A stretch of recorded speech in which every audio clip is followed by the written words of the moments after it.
Hello and welcome to ESA Cup. I'm your host, it's TD, and today is Playday 5 in Group B. We got a few games today.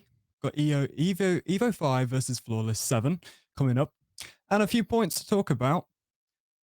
One is that Evo 5 cannot qualify as they are considered eliminated. However, it's important all three of these games today because we do need quite a lot of round difference going across all of the games. So we're going to look at a few things in a minute. We're going to have a look at the standings. And the standings will be as followed. Flawless at the top here. They've got a round difference of 14, and they've also got 3 points as well. We're going to take a look as well at the team cards to see what teams are going to be playing as well.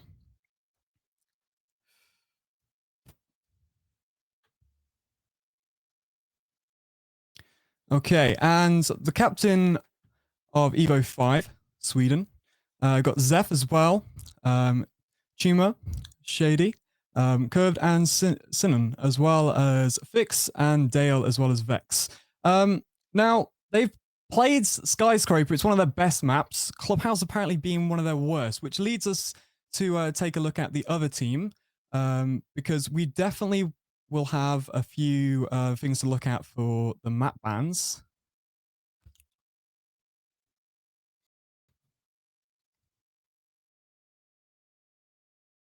Map bans being Skyscraper, Evo 5, we'll be banning that one to start off with. Consulate, Flawless, Bank, Evo 5, and Nighthaven, Flawless as well.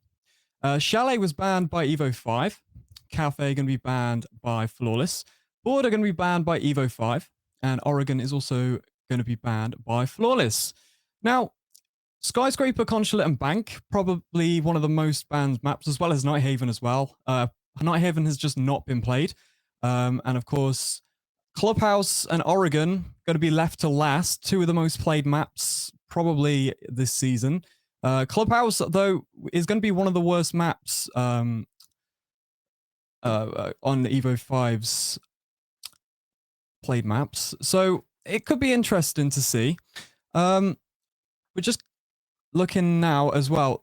Chalet, we saw it the other night. Chalet's a good map to play, but it's going to be banned as the 5th ban. So Evo 5 not wanting to play on that as well. We're going to have a look now at predictions. I don't think we've got predictions. We'll take a look and see.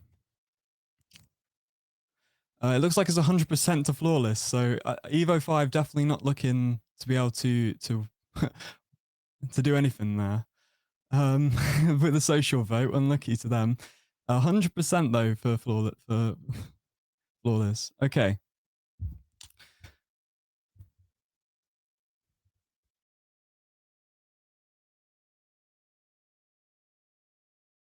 I think the bans are in and should be ready soon. All teams are in, and we'll just take a look at some more points while we wait. So first thing first, Empire can only qualify if they win 7-0 against Window Keys. That's unlikely, which also means at the same time, Aspire needs to lose 0-7 against E-Wave. It is possible, but it means Aspire will almost certainly qualify, but it's not impossible for Empire Esports. And if the rare event of Empire winning 7-0 and Aspire losing 0-7 happens, then they'll be tied and both on both points and round difference. So it's going to be interesting tonight, honestly. I'm really looking forward to seeing what's going to happen. Evo 5 literally have no chance, but the points across the board will be really, really important. Empire Esports has 3 points, and they've got a round difference of -6. So they really, really, really need to win their game 7-0. But yeah, Flawless, I'm looking forward to seeing what's going to happen today, because I've not really had eyes on the league, and not really had eyes on teams, individuals, and it'd be great for me to see what will be happening across the board. Okay.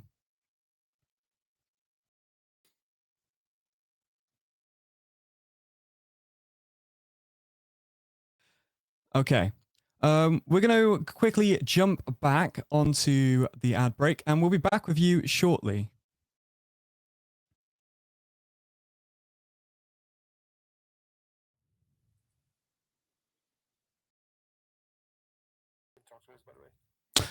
Okay, jumping in to the map. It's Clubhouse. I love Clubhouse. We've got the map bans going on. Take a look at what gets banned. First ban will be Hibana. Now, Hibana are going to be great to remove from for the hatches, as well as downstairs in Church and Arsenal. You may see that Hibana being used on the back wall. A lot of teams like to get rid of it, though. Those X-Caros can be used to open lots and lots of utility up. Remove shields, remove castle barricades, whatever you need. IQ also going to be banned. Of course, the IQ scanner can take literally anything off the board. Any electronics would not be safe with it on there.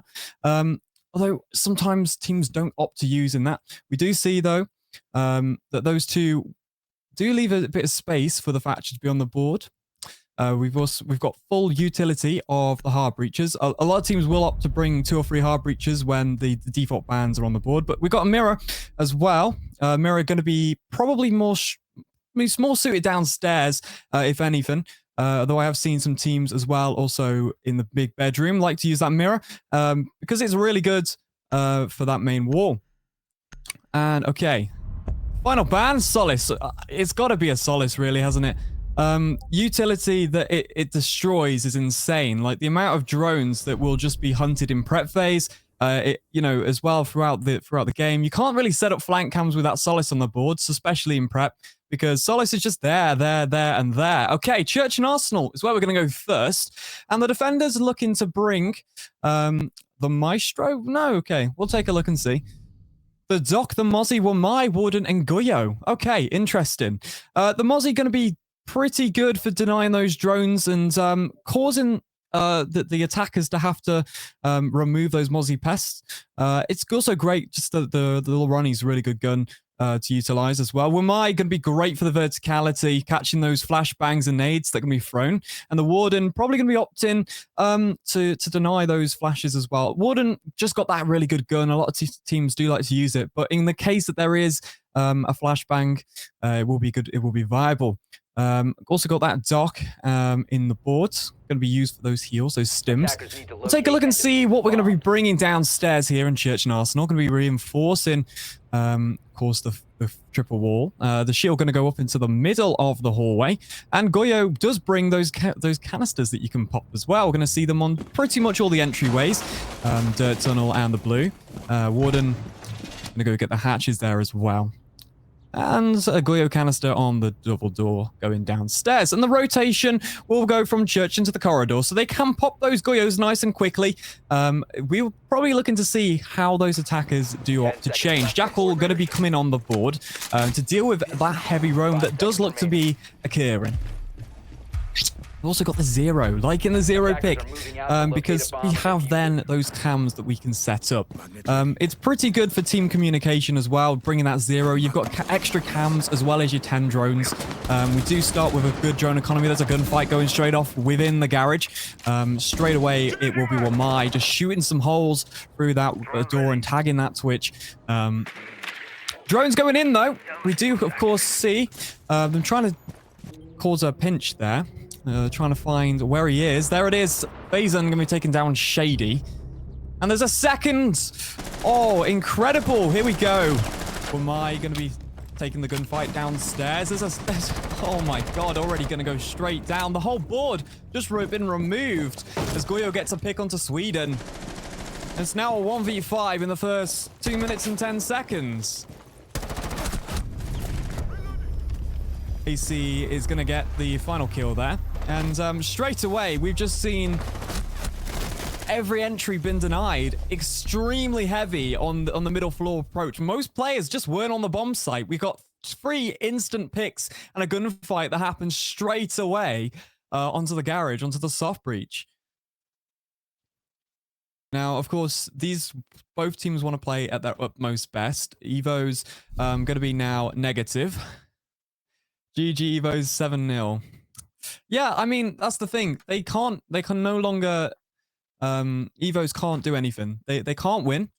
So it's now up to Flawless to just take as many rounds that they can get. And we're going to go to gym and bedroom now. Going to see the Monty being brought out, as well as the Ash, Buck, Finker, and Zero. They will, of course, change, most likely. And on the defense, we're going to see the Echo on the board.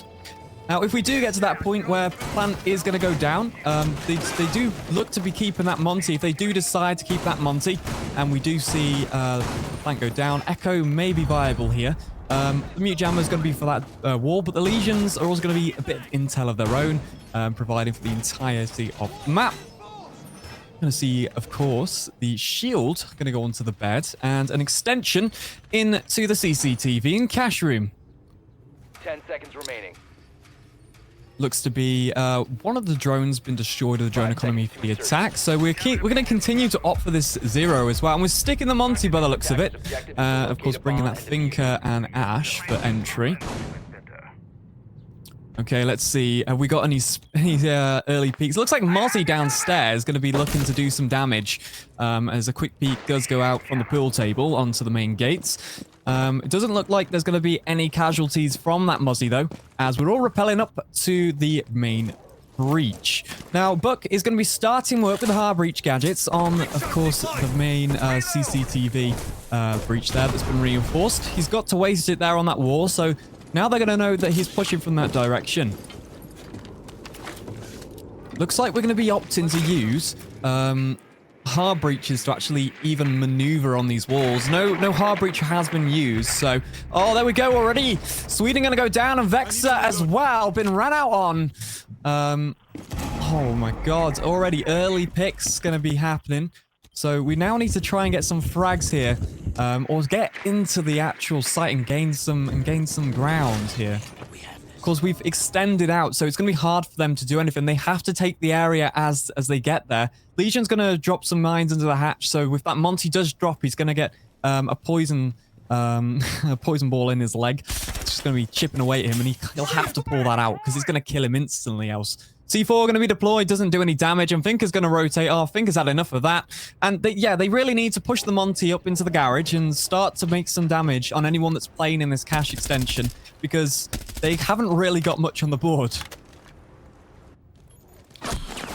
Oh, he's peeked him. It's not going to happen, though. Finker in a gunfight here on the CCTV wall. Monty trying to take a gunfight with a pistol, and Wamai's just not having any of it. He's done quite a bit of damage to that Monty. And Finker has to vault in, and he's going to die from doing so. Now, a 2v5 situation, and it's not looking good here for Evo 5. He's going to miss his shots. He's going to get a kill, though. Can we get a second? No, he can't. Be cleaned up by Rupert. Rupert.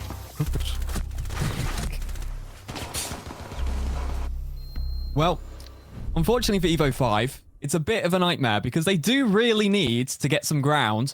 Yeah, there's no aim. There's literally no aim. They can't actually enter. They enter the garage, and they've done it. It's so late in the round. It needs to be. They need to decide what they're going to do, because you decide to go for wall. You put someone on the wall. No one's there to help you. You've got no angles being held by anyone. You can't push in. You can't vault that vault because you've not got your gun pulled out for a start. Someone can just hold that angle like the Finker did, like the thing on the Finker, where the Finker just jumped in. Wamai just going to get an easy pick. Then the Monty's got left in a gunfight. The Monty's then got to vault over as well to drop the shield. I just feel like they needed to set that up a little bit more organized. If anything, they're missing leadership skills here and a bit of organization as well. We're going to go to the middle floor now. We're going to go to the bar, sorry. Love the bar bomb. Never used to be one of the good bombs, but I like it. It's just a cool place to go, you know? To the bar. Okay, we've dropped the hatch upstairs, so it looks like we're going to be having a bit more of an upstairs approach. And going to be bringing the castle for a bit of utility. This should, in theory, put a bit of a dent in Evo 5's ability to get into the site. They brought hard breaches, and they brought a Sophia, and Mozzie going to be wasting the nitrocell there as well. Yeah, so the Sophia probably going to be able to get most of those castles off the board, if they can even get to that point. But they've got to realize where they're going to take. Every single time, Wamai will be sat in this big garage. The Echo Drone going to be scouting upstairs, exactly where people are. On the roof, here we go. Can we get a pick? It's beautiful. Well played from the Wamai. He's not going to be doing too much long-lasting damage. Not going to get the elimination, but he's still got the angle there. They've got to be careful. Pressure is a big key part of this game, and he's going to create pressure. There's the pick straight onto the Nomad, and there you go. Those air jabs ain't going to be deployed this game, and it allows them roamers a bit more freedom. Going to drop the hatch for the first time. I feel like we've actually got anywhere into the building by the attack, as Buck is now looking for this Mozzie. Will he be able to find it, though? Surely he's seen that drone get shot, but he's heard something on the stairs as well. Someone needs to be there to support him. There's a pick. It's good from him, but gonna get one. Bomb diffuser has been spotted. Mozzie.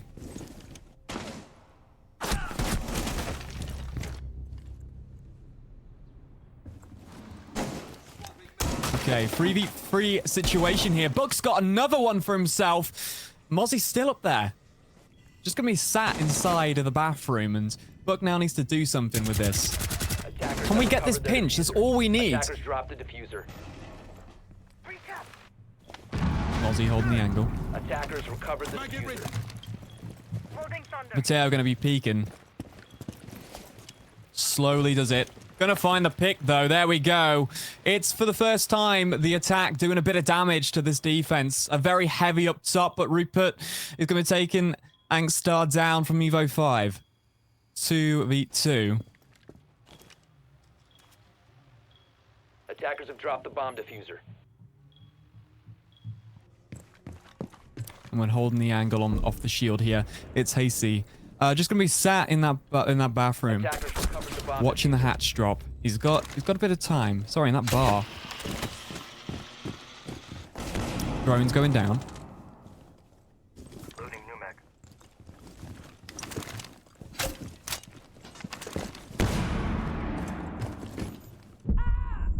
Going down the main stairs now. Evo 5 still have a chance in this round.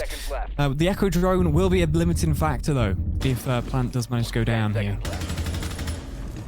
Oh, there's the pick straight away. Capiteo just got no information. Gonna be taken down. Now 2v1.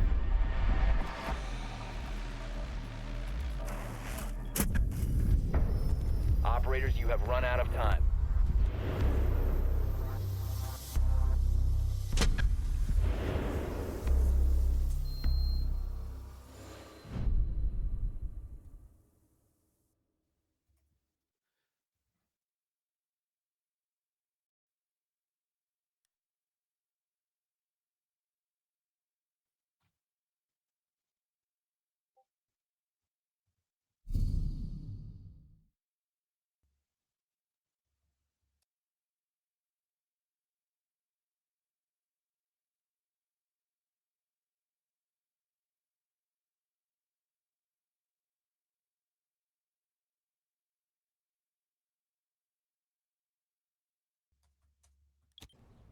Okay. Attackers need Just to gonna be locate loading and back defuse up. bombs. We have crashed. To be dead honest.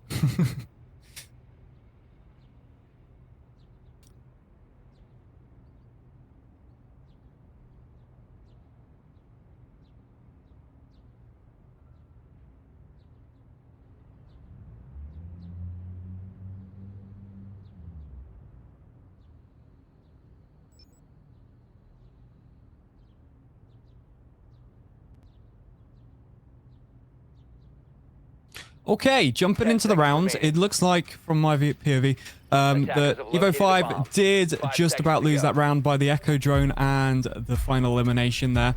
I'm just going to jump back in. We shouldn't be too long. And let's go. Boom. Okay, we're back in. And round started. Let's take a quick look. We've got the ace on the board this time and opting for a Maverick as well as we go all the way downstairs. Got Maverick making a little bit of a hole into the construction site. Breach will be enough for a little bit of a crouch, and hopefully silently they're going to enter in. Oh, they've got to shoot those goon mines, or they've got to knife it. Oh, he shot anyway. Oh, he's put himself away. Lion's dropping the E1D, but might get taken down by that Mozzie. There's a gunfight. Yeah, there it is. Mozzie, just Rupert, gonna get that pick nice and quickly. He can still use the breach as well if he needs to, but he's gonna be dropping off into cash, and AC5 gonna be getting a pick. Maverick gonna be stuck in this tunnel. Can he get one? No, he can't. He's on the floor. There's a second. The shotgun coming in for a big play here. It's a 1v5, and Nomad's just in a bit of a bad position here. Everyone's just pushing that Nomad.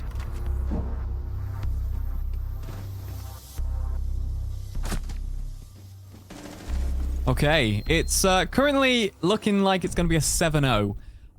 That's my prediction for the end of the game. Just looking at this, I feel like it is just going to be a 7-0. But I'm not going to just put Evo down. There's a tactical timeout coming in for a minute. They got to decide what they're going to do, because if they don't, it's just going to be a poor for the rest of the game. It's going to be like this the entire game. Personally, they do that. You know, the last round they decided to do something. They went for a play and they committed to it, and they got pretty much over 50% of the frags. They put it in a 2v2 situation. They were just lacking a bit of intel, and they could have used that intel to figure out what was on site and where they could play from. But when they're in a position that they can pinch and isolate players, if it's 3 of them, they're gonna get a pick, and they've done really well. I just feel like that they haven't been utilizing, that team advantage on the attack. Attack, they've got information. They've got those 0 cams that they can place them. They've got 3 players that they can mobilize. All they need to do is open up a few entry points and put pressure on one player that they've identified. And that is exactly how you attack. Mozzie, when he was stuck in the bathroom, it took 3 players to actually remove him, but they managed to get that pick as needed. It's just the final execute onto site during that round. I feel like that was all was lacking. Evo 5, tactical timeout.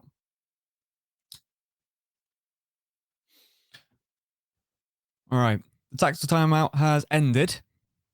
0, Finker, Ash, Buck, and Sledge on the board. Let's see what gets swapped up. And Legion, Mozzie, Echo, Mutant, Warden on the defense.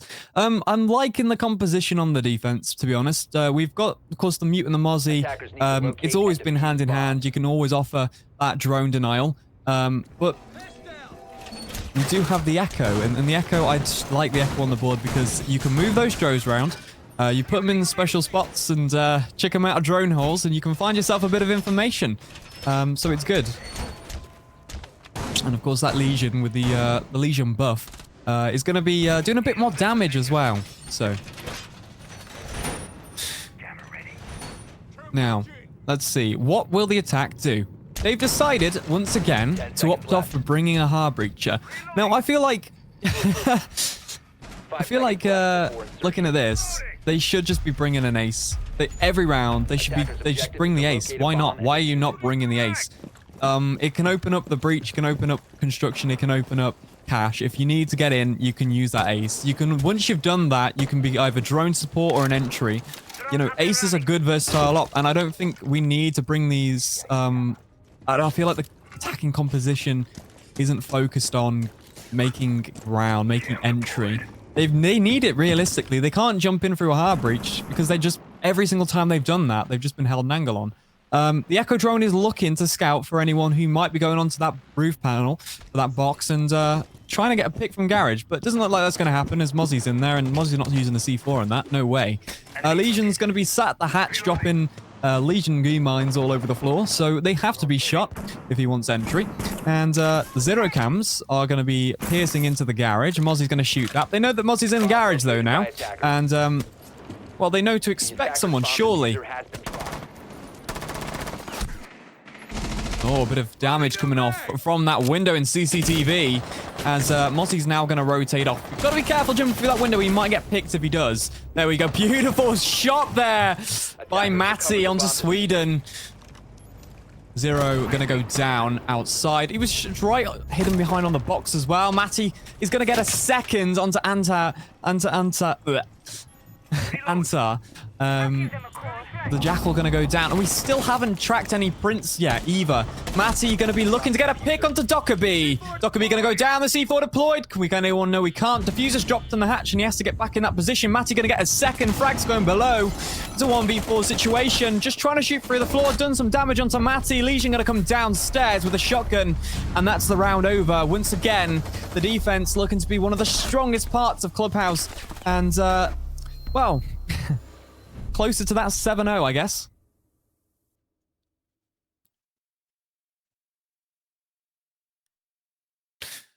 Okay. Stage and bar. Back there we go, and Buck, Thinker, Flores, Sledge, and Twitch are on the board. Now, hopefully, the attack have decided they're going to do a similar push to last, because I feel like going upstairs, that worked. That slowly worked. Some easy picks, though, are coming off the board, and it's just the aggressive nature of the defense. You know, they've got those drones ready. They've got punch holes. They've got spawn peaks. They've got everything there. That information needs to come within the prep phase. That information needs to come early. And now we're opting to use the Fawn on the defense in bar. So personally, the Fawns, the gun is great. The shield, the utility on the gun, on Fawn itself is great. The Fawn gadgets can be very good to apply pressure. You know, if you're in a situation where you've got barbed wire down, you're pushing through that, or in the last 15 seconds, you've got to deal with a Fawn trap.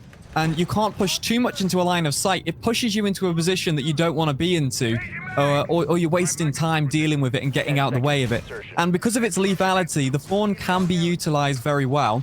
Of course, we do have the Wamai with those discs, once again, going to be brought in. And pretty much the same composition, Mute and Mozzie on the board. Let's take a look, see if anyone's actually in a position to get an early pick into the round. It does look like Warden is, though. And Warden maybe... No, he's going to back off there. Might go into garage, though. We'll see. Drones are coming out, though. That's the most important part. Let's find where people are. There's a pick from Vexer. Straight onto Matty. It's an early pick, and a fragger going to go down. He's been getting most of the kills the last few rounds, and he's been doing very, very well in doing that. Let's take a look. How are we going to proceed from here? Because we do see that they are heavily... There's 2 or 3 players, or 3 players upstairs. They're going to be pushing themselves through the stock room.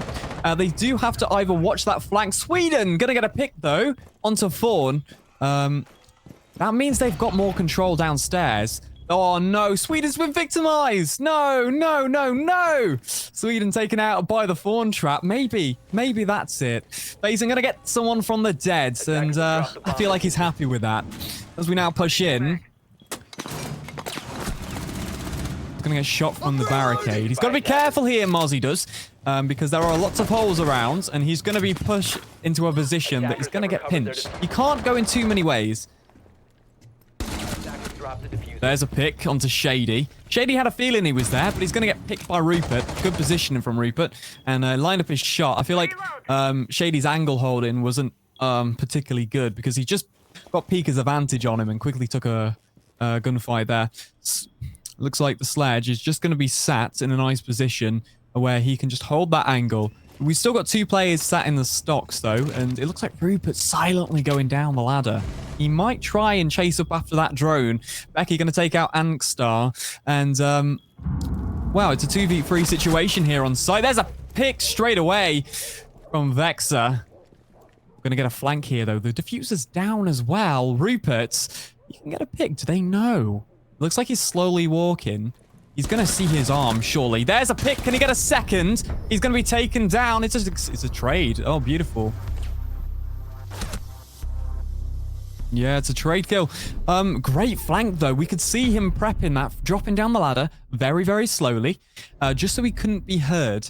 And there we go. Beautiful. Makes the flank. The drones have already gone up the stairs. Doesn't matter now because, well, they don't know he's there. And, that's just a great flank from them. The attack, though, going to get some good rounds, going to get some good kills in that round. It's just, they, again, they couldn't get anything open. They couldn't commit to something. The Sledge basically stuck himself in the kitchen, and that's as far as he got. He didn't do anything else with the crossfire that they'd already set up. But unfortunately, that Wamai being upstairs created a bit of a presence. The entirety of the upstairs just going to result in a bit of pressure because they knew that they were up there. They just needed to know when that they flank, and not having a way of getting rid of them first meant that they could do that freely. Early picks onto the fawn did mean they had a bit more leeway on site, but it didn't matter because those 3 players are going to be pushing that attack back. Okay, here we go. It is now the role swap. Now, it's currently match point 6-0, and I don't know how fast this game has gone, but it's probably one of the faster games I've seen. Going to be opting to bring the Pulse, the Mute, the Jaeger, the Valkyrie, and the Goyo. Now, I'd like to see how far Evo 5 can push this back, but we'll see. We'll see. I'm not going to make any comments on that. It looks like to be a 7-0. The Goyo is going to be brought on the board. Liking the Goyos, the canisters are kind of default downstairs. You can pop them, deny entry. They were great as when they were a shield. They're still good now. The Valkyrie going to opt for that information. IQ off the board means that they can, of course, becoming a little bit more of a pain. The attack is going to be bringing a massive rush, though. It looks like the fuse is going to be utilized. Might go upstairs and do it. Might be a bit safer to the top floor and pull a fuse down. That's going to cause a lot of pressure on that hatch. The Monty can then drop and the Yings can go down. If the Monty's got the fuser, we can, of course, make sure that goes off. And the Rams can, of course, create literally verticality across the entirety. But it looks like Monty is actually going to be pushing himself down the escape tunnel. Here we go. Down to it we go. Let's be backed up here by the book. Hugh's going to come in. Oh, this is a great play. It's even better than I imagined. Hughes is just going to be slowly pushing, but Paul's going to get a pick. That Monty's still there, though. Monty can push himself in, and then they can still drop. That's fine. They've just got to be watching. Verticality going to come in across the main hallway now, so they can watch anyone who does rotate off from above. Mute is going to be sat in the hatch drop, and it will be the Ram getting the pick there. Ying's going to go down. The Candelas. Valkyrie going to be found. Wondering. He's not at all in... I don't know where he's at. He doesn't know what's going on. There's the pick. Monty going to get a knife onto the Pulse. And there we go. The round's going to be finished off as well by Rupert. Beautiful. It's a flawless victory. A 7-0. And that means we're waiting for the next matchup. Okay.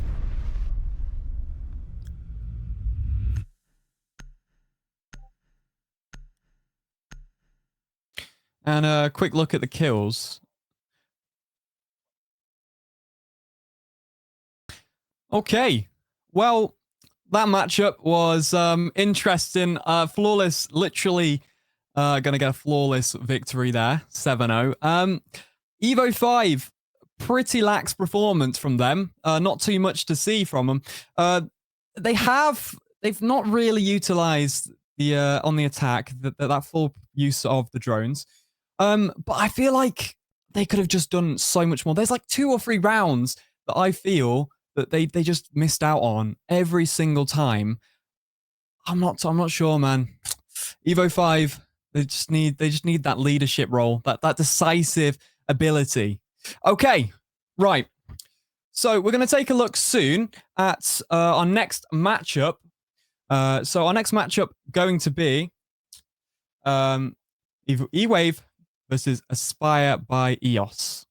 So that's going to happen shortly. Hopefully, that game's going to be a little bit more interesting. Now, let me go over a few points today. Evo 5 literally had no chance of winning, but it's good because we needed to make sure that Flawless got as much of a performance out of them as they could, okay? You know, Flawless had to optimize the amount of rounds that they got here. It makes them look better. And, of course, going down, Empire Esports have 3 points. And the round difference is -6. Empire Esports can only qualify if they win 7-0 against Window Keys. So Window Keys, it's quite unlikely that that's going to happen. A 7-0 is a massive, massive thing. But we have just seen a 7-0 against Evo 5. I'm expecting the rest of the games to be a lot closer. And of course, at the same time, Aspire need to lose 0-7 against E-Wave. Now, that's like insane. Okay. Now, in the rare event that Empire wins 7-0 and Aspire lose 0-7, then they'll be tied on both points, round difference as well. And that'll be a massive record. Okay, so we're going to be shortly looking at a few more points. We're going to cut to the next section here. Let's take a look. Bans.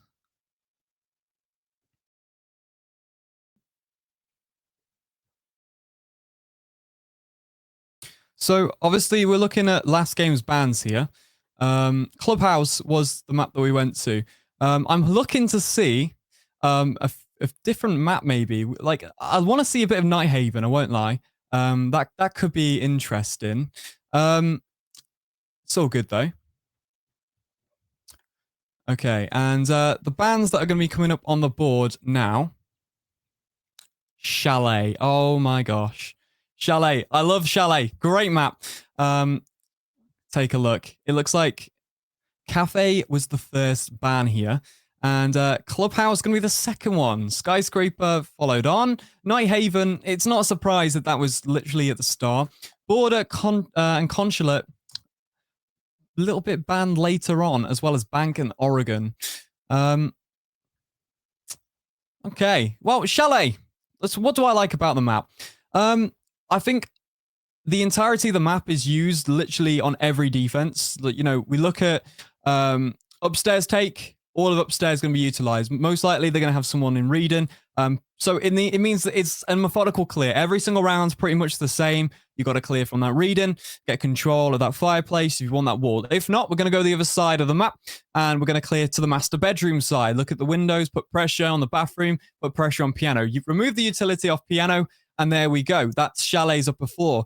You know, downstairs is a lot more places to enter on Chalet, and you know, I feel like it's going to be a lot. Not many teams like playing downstairs. That's what I'm going to say. There's a lot of places to put pressure on. 2 different walls that teams can get in the round, and the verticality that comes with it. So depending on what the bans are as well, we may see that site not even get used. Middle floor. You know, I feel like kitchen itself is going to offer quite a lot because that we can utilize the upstairs. We can go upstairs, play piano, make sure they can't get the verticality, and then drop down. Like similar on Clubhouse, where we saw the 3 players on the bar and games. We see that a lot of the time in kitchen as well. If not, we will have someone playing deep on blue, putting pressure on the staircase and flanking as well. Okay, so team card. We're going to look at who we're playing. Who's going to be playing on the board. So, for E-Wave Esports, the spy. Dex are 6, Pats 14424. Yanks, Cola, Rizraz, and Quijo, and X-Hex. It looks like Oregon is one of their worst maps as well. Oregon being one of the most played maps as well across the board. It looks like Clubhouse, one of their best. So it's interesting to see that we're on Chalet and a total win rate of 75% as well. So that's pretty interesting across. I'd say that, you know, Chalet could be quite a hard game for both teams. We'll see. Let's have a look at the other team's team card. It looks like Aspire by EOS. Zazir, Casper, Carol, Black Future, Pro Gaming, Hukala, I can't say half these names, Loki Spire, and Slows on the board. It looks like Bank being one of their worst maps. I wouldn't put past it. You know, I don't like Bank. A lot of teams find it hard. It's a massive map. There's a lot of factors that take Bank. Clubhouse, again, being the best. It doesn't surprise me, but a total win rate of 50%. So it looks like Aspire by EOS going to be moving forward. It looks like as well. Do we have a community vote? That's the question. What do the people think will happen? I want to know because I can judge it off the map wins, the map bans, and stuff like that. But what is the vote in here? Oh, okay, a social vote. Let's take a look. 60% to 40. Okay. So, it's fairly one-sided. A lot of you think that okay.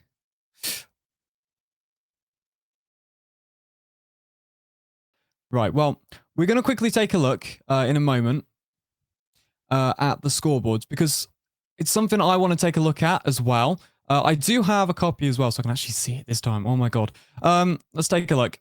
So, Group B, it looks like Flawless 7 at the top. It doesn't surprise me, to be honest. I think they've done really well so far because they're just a strong team. They're quite aggressive, to be honest, by the looks of it. E-Wave going to follow up in second. Window Keys in third. Again, these three teams, but all mentioned, all big players. Aspired by EOS are fourth. So they've got a bit of work to do, I think, tonight in particular. They've got a lot to show for themselves. Okay. And of course, we're going to have Empire and Evo 5, 5th and 6th. Now, let's just take a look. Evo 5 with a minus 31 round difference. So, you know, that last game, there's going to be more added to that, of course. And we're going to have Empire 5 with minus 6. Aspire by EOS are literally nil. 0, 0, 0 across that.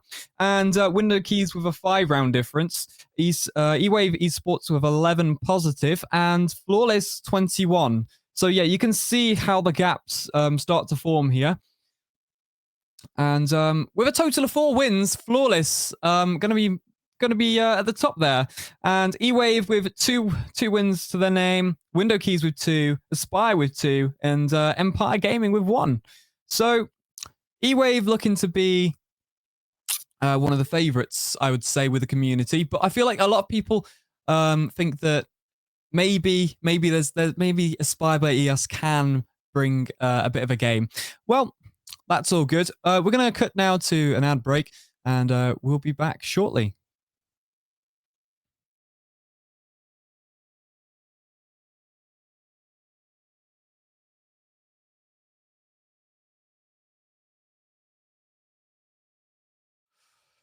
Chalet, then. I love Chalet. Not as much as Clubhouse, but I love Chalet. It's straightforward, and most teams pretty much bring the same loadout, you know?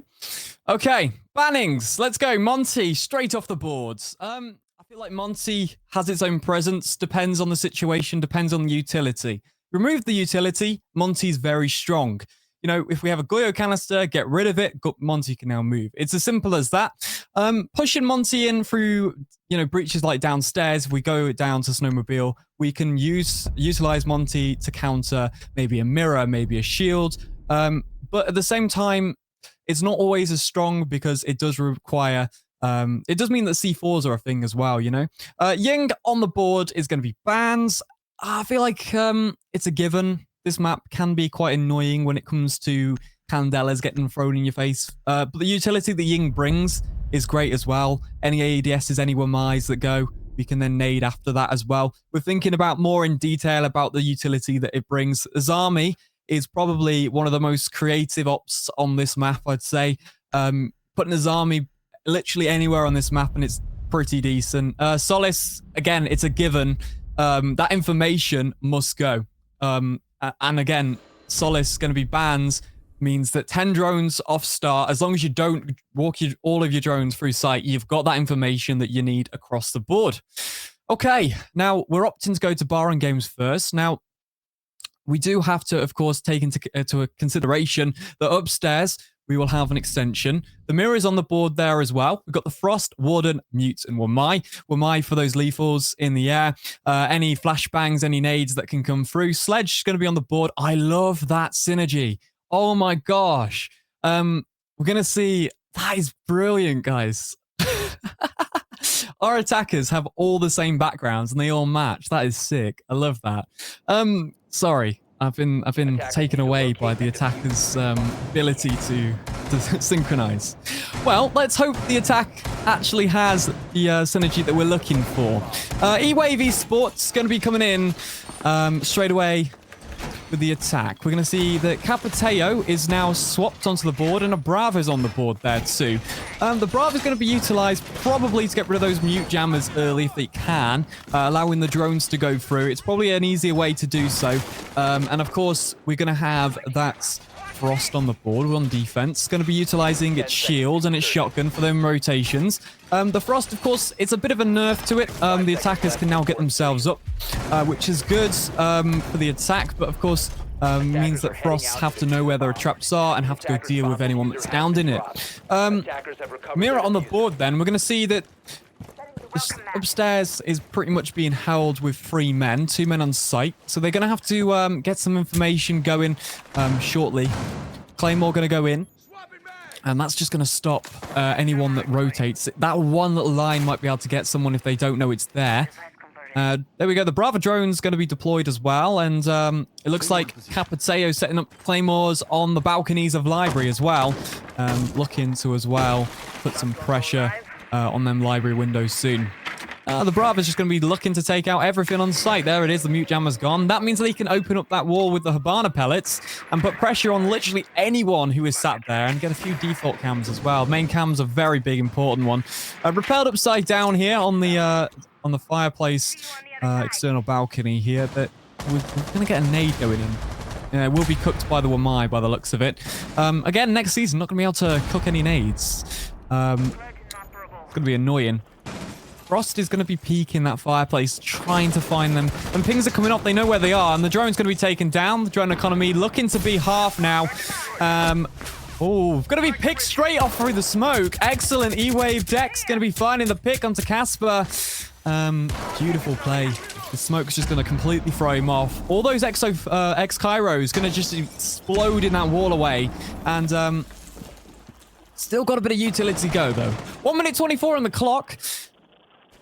The attack in 3 to 4 different places. One pushing downstairs and kitchen as well. Looks like Wamai is yeah, he's outside there. Can we find the pick? Yes, we can. Sledge gonna take Warden down. Drone activated. Sit on the edge of the bar though. They know where he is. He's gonna push himself in. Mirror just gonna be sat on sights, and Wamai still holding that shield, but it looks like 2 of them are pushing down the main area, and Wamai's got to hold that Capiteo from the hatch. Oh no, he hasn't. He's managed to get the pick there onto the Mirror. There's a second onto the site. It's a 1v5. There's another pick, and it's going to be exchanged. Oh my god. E-Wave. Find the final pick through the hatch. Beautiful. Their attack was immense. I won't lie. You know, they've managed to completely push off that Frost from the top of fireplace. You know, they've just got one person to repel on that double window. Chucked the smokes, shot through the wall, managed to get rid of him. He's confused, doesn't know where we're going. There we got control of that top fireplace. Now we've decided to drone and we can push our way through the main entrance. Excellent. We've got a bit more control. And just putting pressure on these small points. We've got rid of the mute jammers on certain points, so they can be opened by X-Kairos. You see the X-Kairos are going to be digging into the walls, exploding new lines of sight for them. That hatch was a massive player. Wamai just couldn't get himself that pick onto the Capiteo. And you're going to see Mirror fall from sight because of that hatch was open. Now, the hatch being open's good, but the fact is we've lost control of reading, so Mirror in that position is literally thrown off. Going up into this round then, taking a look, the attack has opted to change 4 of their operators previously chosen. Now we're going to see the Habana coming back on the board. The Ash, Sledge, Bug's going to stay, and the Gridlock, which is a nice one. And we're going back up, we're going upstairs this time. The defense going to be bringing the Mute Mozzie, and the Wamai again on the board. Wamai going to be seen throughout most likely instead of that Jaeger. And the smoke is on the board. I'm hoping that smoke will delay time. You know, it brings 30 seconds of time delayed, those canisters. They are going to be situational, but we'll see. Okay. It will be the Habana dropping in a drone. Going below is the Buck trying to shoot through that hatch. We're going to start from deep, looks like. Looking to push up Solarium though. Gridlock's going to chuck those canisters in. Oh, maybe not. He's got to deal with this player first on the window. And downstairs, on the bottom of the trophy stairs, sorry, it will be the mutes. Trying to find a pick, not going to happen. Buck just barely missing as he starts making verticality. There we go. They're on the windows and they're putting pressure. Flashbang's going to go down. There's no one there, though. The Buck's not in a good position, but he is going to get shot from the angle. Oh, my God. No way. He got finished by the Gridlock charges, the spike stingers. Okay. Mozzie going to be sat downstairs, and those Gridlock spikes going to come in again. Solarium looking to be on lockdown by these attackers, and the window as well to bathroom to stop anyone retreating is going to be held off by the Ash there. Ash could also put... Oh, Ash going to get some live pings there. Going to be shooting, but going to get re-shots. Oh, that's some absolute... That's a massive kill there to remove that angle. Am I going to feel a little less pressured now across the board? And Mozzie's still below. Might be able to get something through the hatch. Am I going to get flashed once again? But the nade going to go in. Takes the life of Kaiser. The Gridlock's trying to get him through the hole. I don't think he does. Not looking at that one. Mozzie going to deploy the C4. It does get taken, though. And it will be the Warden finding a pick. Beautiful. It's 2v3 situation now as Habana and the Buck are left here on the attack. They've got to make some ground. They're opting to go to the office balcony here. Charges in, both of them. One's going to go down. The other one's looking to find a kill there, though. Going to get picked, and no, it's not going to happen. They both threw the rest of their life out, and it's not going to happen. Oh, the Gong 6 rush in there. Unlucky. I like the idea. Trying to catch him off guard, push into sight, but someone's on piano. That attack then, that was really, it was decent. It wasn't too bad. But unfortunately, it did just fall off. You know, Buck's in a bad position. Buck's put pressure from below. The flash has gone in. We managed to get that pick. There's no one really there to push onto that flash. We're lucky to get that pick. We've got it. Nice. Track Stinger's down. We've got control of most of Solarium. We managed to pick the Ash off the window as well. I think Ash tried to get a pick that should have probably gone through. The live ping did mess Ash up and is going to get removed from that as well. So the attack just fell short, I think. So now we're 1-1. Looking quite even. I like a nice even score within the first 2 rounds. It shows me that maybe the game could progress a little bit further. We're going down to kitchen, and looks like Frost are doing some DIY upstairs, and the mirror is also going to be deployed in the hallway. Hatch going to be open, rotate going to be in. Looks like they are going to be reinforcing and opening up the default wall, basically, upstairs. Going to be bringing the Jaeger this time. Jaeger, I like Jaeger being on the board sometimes. It depends. Jaeger's ADSs, of course, can be burnt still, so they have to then recharge. It's okay. The shield also going to go onto the onto the bathroom, on the bathroom wall. It will be the attack starting then. Sense on the board. Bravo, Amaru, and Gridlock on the board. The castle as well going to be denying anyone from any quick entry. Don't think they want to be doing that anyway. Okay, drone going to be watching that downstairs area. Take a look. I'm just trying to gauge this attack here. We're looking at Gridlock to be repelling on that Solarium again. It seems like they're going to do the same thing, to be honest, to try and push someone off. The Jaeger going to be playing in the position of mute from last round. Trying to not get flashed and Gridlock this time, hopefully, as the nade will be cooked. Is there anything there to stop it? Oh, there's a Claymore kill, and the Ash is going to find a pick as well. Drone's going in. Bravo drone destroyed. Yannick going to take out Loki. It looks like they've got control of pretty much all of downstairs. The defenders are upstairs. They've got to find a way down to do something here. And we still have that Gridlock propelled, I think. Do they know? And we're going to push up. Push up through trophy from the hatch. There's the pressure. Oh, it's happened. There's the pinch. Oh, I love that from Amaru. And it's now a 1 versus 5. The defense looking to not be too happy with that.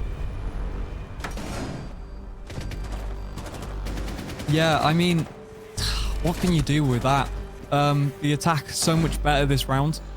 The defense just got pulled apart. I think as soon as everyone on the site got cleared out, we got an entry kill from Ash, and we got a second kill there as well. I think 2 of the players got removed off site basically straight away.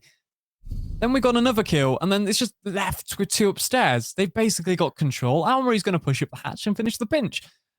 Great communication from E-Wave here. Aspire, they need to do something now with this barring games.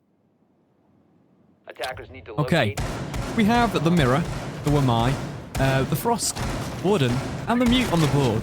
Now, will we see the Brava come out? We've got the Twitch, so maybe the Twitch will be more viable.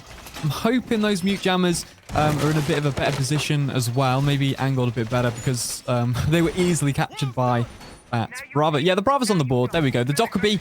Oh, no, maybe not. Capiteo then. And the X-Cairo is going to come out for the Cabana. Okay.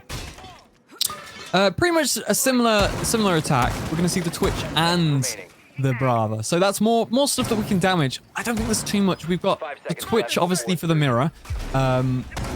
Brava can take out those default cams, get as many mutes off the board so we can drone. That's what that job is. Twitch can basically do the same, just get rid of them. So we're looking to be removing it. The only issue is if those drones get shot, then it's going to be a little bit harder for them. So they will be utilizing those drones a little bit. So hopefully they don't rely on it too much. Let's see. Okay.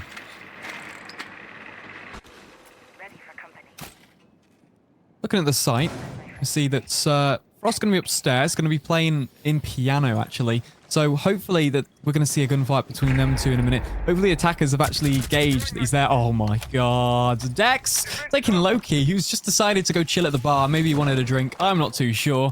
Well, he's not drinking anymore. Claymore going to go down on the 2 runouts there. And it looks like Warden going to be playing deep. They've got to be careful. Of course, that hatch is opened up so they can play there. Obviously, having those hatches creates a bit of pressure if you don't have too many people watching. Flashbang's going in. He's going to drop off. He's given them pretty much all the ground there. Still got the Frost up there, though. But Frost has got to be careful. The Frost mats are on the side of the door, and the Twitch drone will go down. That's good for them. It means it can't get popped. But it does mean that the attackers can just push in and play off it. So I wouldn't pop it if I was them.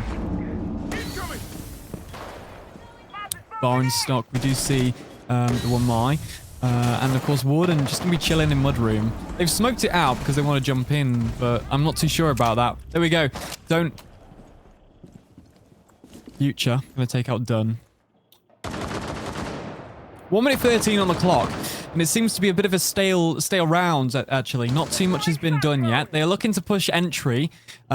They've got pretty much control of this reading room, and I don't think they've done anything with it yet. The thing is that hatch is open, so they can just shoot straight from down. That's what those hatches are open for.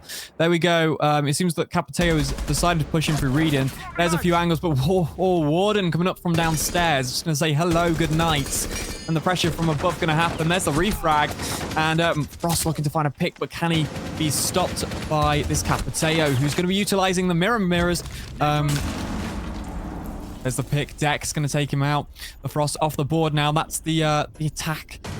Get a bit more control. Mirror is going to be taken down on the stairs. Here we go. 1 versus 3 situation. All mirrors are popped. And they know exactly where he is. Not going to happen. Yannick's going to be taking the kill. Sledge. Look at him. I still can't get over this team this synergy. Beautiful. Okay.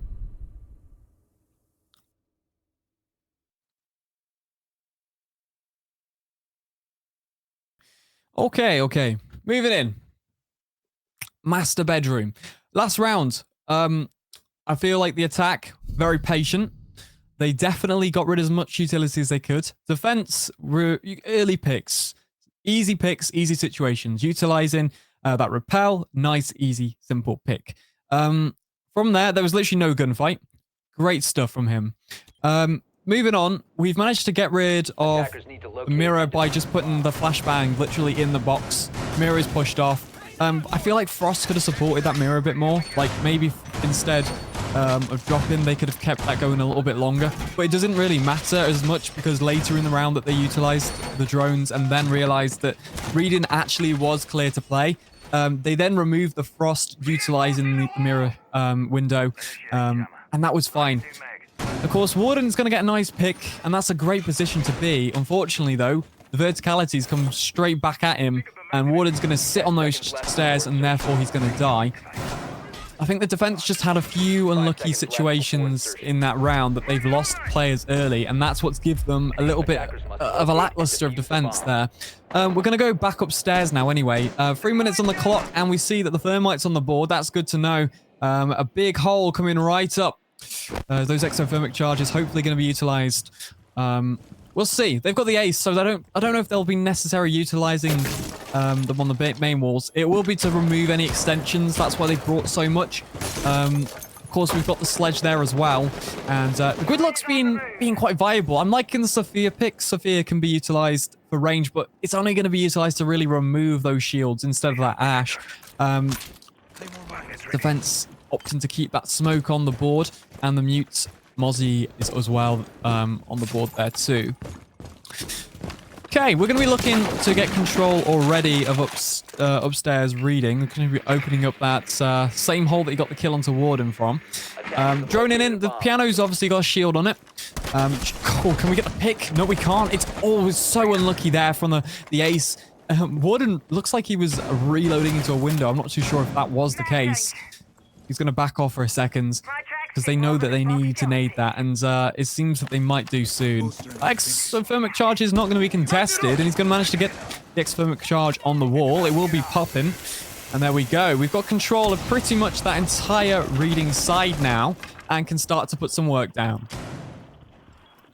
Now, what I'm looking for here is someone to remove that shield. It will be the Sophia that has to do it on the reading, but that should be next to do.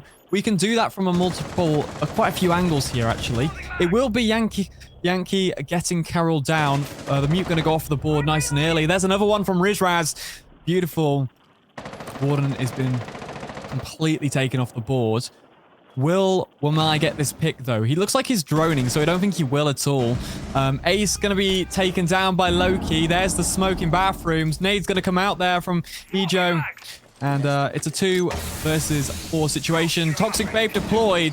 Can we find the cam? It will be captured by the Mozzie Pest. And it looks like this defense has turned back around in a negative light. Let's see. They've opened up the wall. They've managed to jump in. Those Sophia stuns gonna basically tell them that there's someone literally in piano. They should know now that someone is in that piano. Of course, we're gonna get another pick. Roxy gonna go down. Plant gonna go down. We got the C4 to do it. Oh, no way. It's so short, but it's a 2 versus 1 as Loki's gonna get the pick back. He's got a lot to do here. He's got to be careful. No, he can't do it. No way. Dex gonna get the pick straight through the smoke. I thought that C4 was it. I thought it was gonna be a double kill there, but it just missed. I think it hit the wall. Oh my gosh. Okay.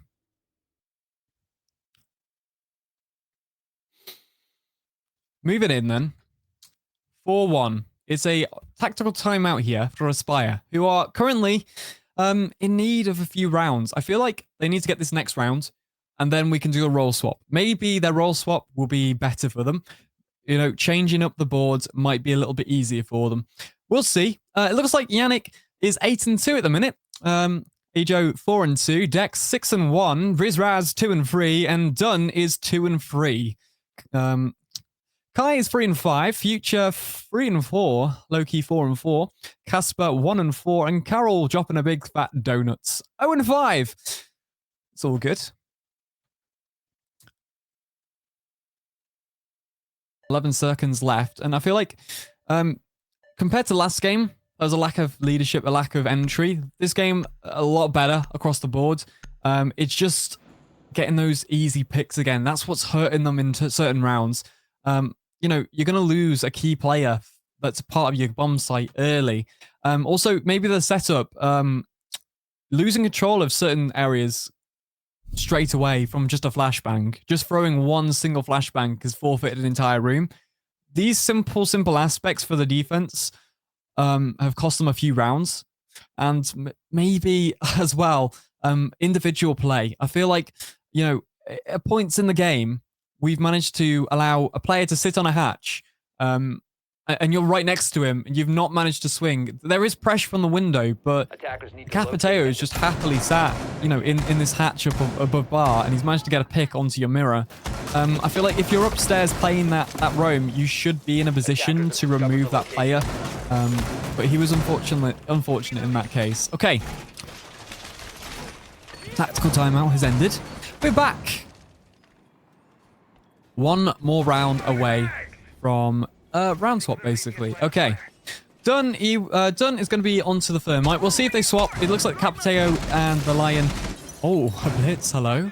Capiteo Lion on the board instead of the Ace and Soft. Ram going to be changing to Twitch as well. And yeah, Blitz and Sledge. Wow. Okay. It's going to be locked in. Attackers are heading out to defuse a bomb. You can see the Jaeger and Wamai as well on the board here. So a lot of lethals going to be removed. I think that is it. They've realized that the Mirror especially realized that there's going to be a bit of pressure on there as well. Okay. Shots taken. It's going to be Warden's left leg that's been shot. Don't tell me how I know that, but Warden going to start the round off quite low. Just above half. I'm interested to see what this Blitz play is about. Hello. Now, if this works, I'm going to be interesting. It's going to be really interesting. Rappelling up to the balcony. Claymore's going to go down. I feel like they're going to utilize it just to push anyone out to the box room. I feel like as soon as you're in close quarters with Blitz, it's a little bit harder to remove him unless you've got a teammate. As soon as he's within arm distance, he's going to swing. So there are ways of getting rid of him, of course. I'm not saying he's like overpowered, but in certain situations, players may not be able to deal with him. Now the hatch is open. They do know that. They've got a few pings going live. And someone's, of course, going to be shot. Oh, wow. It's Carol going to be shot. Oh, there it is. Blitz pushing in. There's the flash. Should we get the pick? We should have possibly. There it is. There it is. Don't worry. Don't worry. Don't worry. Carol going to go down. Nice early pick for the Blitz. The rush is mad. There's going to be the Twitch going down as well in the main area. Lion's now there as well. Ajo going to take out Casper. Oh, there's a pick as well. Beautiful as Sledge walks down the main stairs. Can we get another one? No, we can't. A refrag going to come in, but the Blitz follows in. You best run because Blitz is around. There's the flash. Should we get the pick? Yes, we do. Finishing the rounds. Blitz. Wow, it's just paid off. 2 picks in the rounds. Beautiful. And there we go. A nice exchange in the main area. He's going to get 2 picks as well. Sledge just moving himself down the stairs. Well, there we go. Excellent.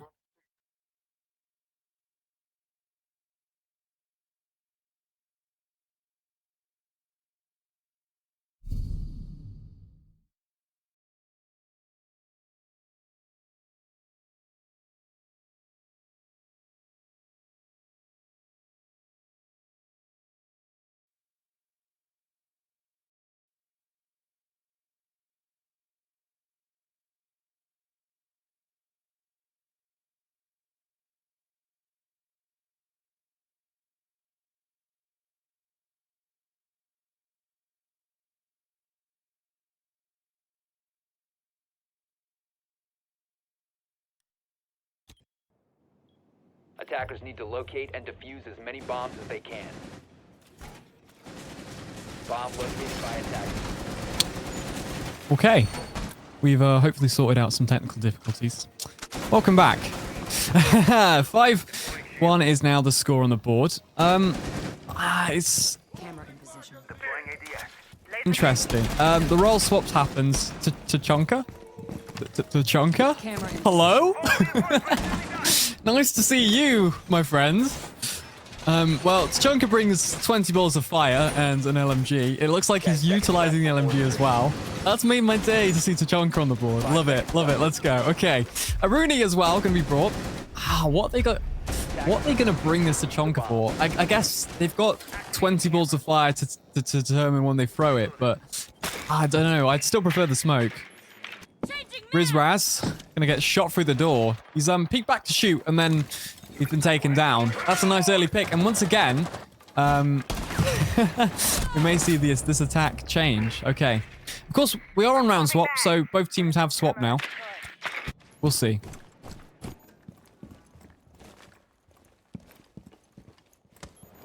Drones coming in. Early pick for the attack. Osa's on the board as well. So we have that shield and we have 2 AMPs with the A, so we can get wall quickly. We're putting pressure up from upstairs as well. So hopefully we'll get control of that reading. Ooh, Chonka trying to shoot him from the stairs. It is left open, so we can do that. Someone is playing upstairs, and they've got the Rooney gates there. There's 3 people, actually. So there's 3 positions in which we can. We've opened up the upstairs wall.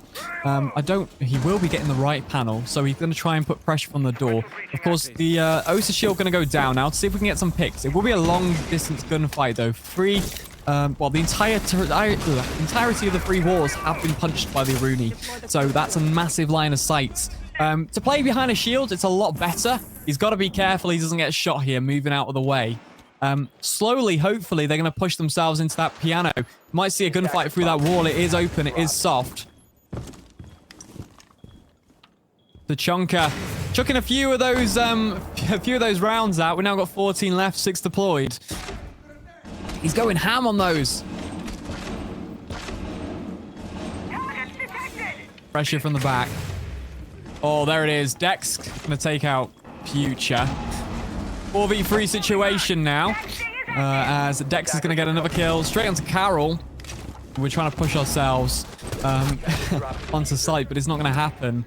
Ace just sat in that corridor. It's going to be taken down by the Tachonka. Oh my god. Insane from the Tachonka, and the run out is going to finish off the round. They knew he was on the rappel. The ping's coming out, and there we go. Wow. So we've got pretty much no control on the map. Like, we've managed to establish literally reading. That's it. That's all the control that we've got. We've done nothing else. We've put no pressure on any other windows, and it's too late once we've done that because we've lost 2 men. At the end of the day, guys, where are we going to get the picks? Where's the crossfire? Where's the drones are in, but there's 3 guys holding the same angle. There's not much happening there. Okay.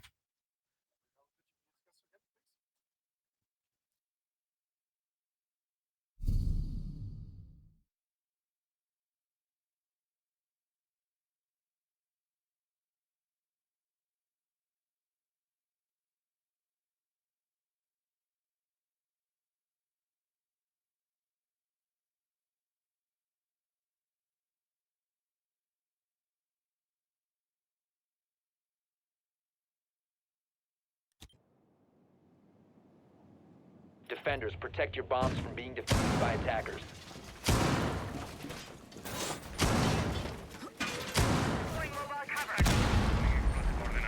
Banshee ready to go.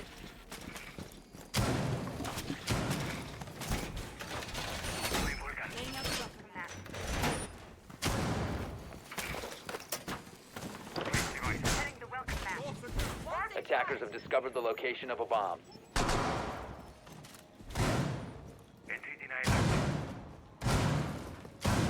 10 seconds to go. Welcome mat deployed. 5 seconds left before insertion. Attackers are moving to defuse the bomb. Deployed.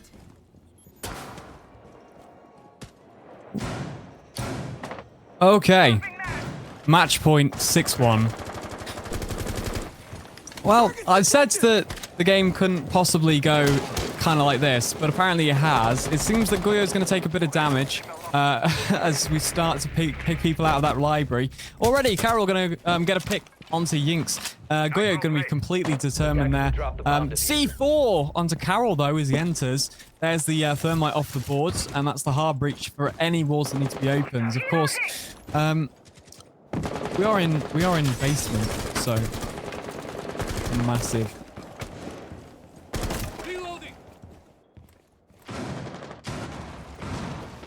Okay.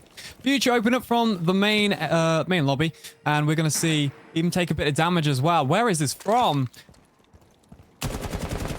Ah, okay.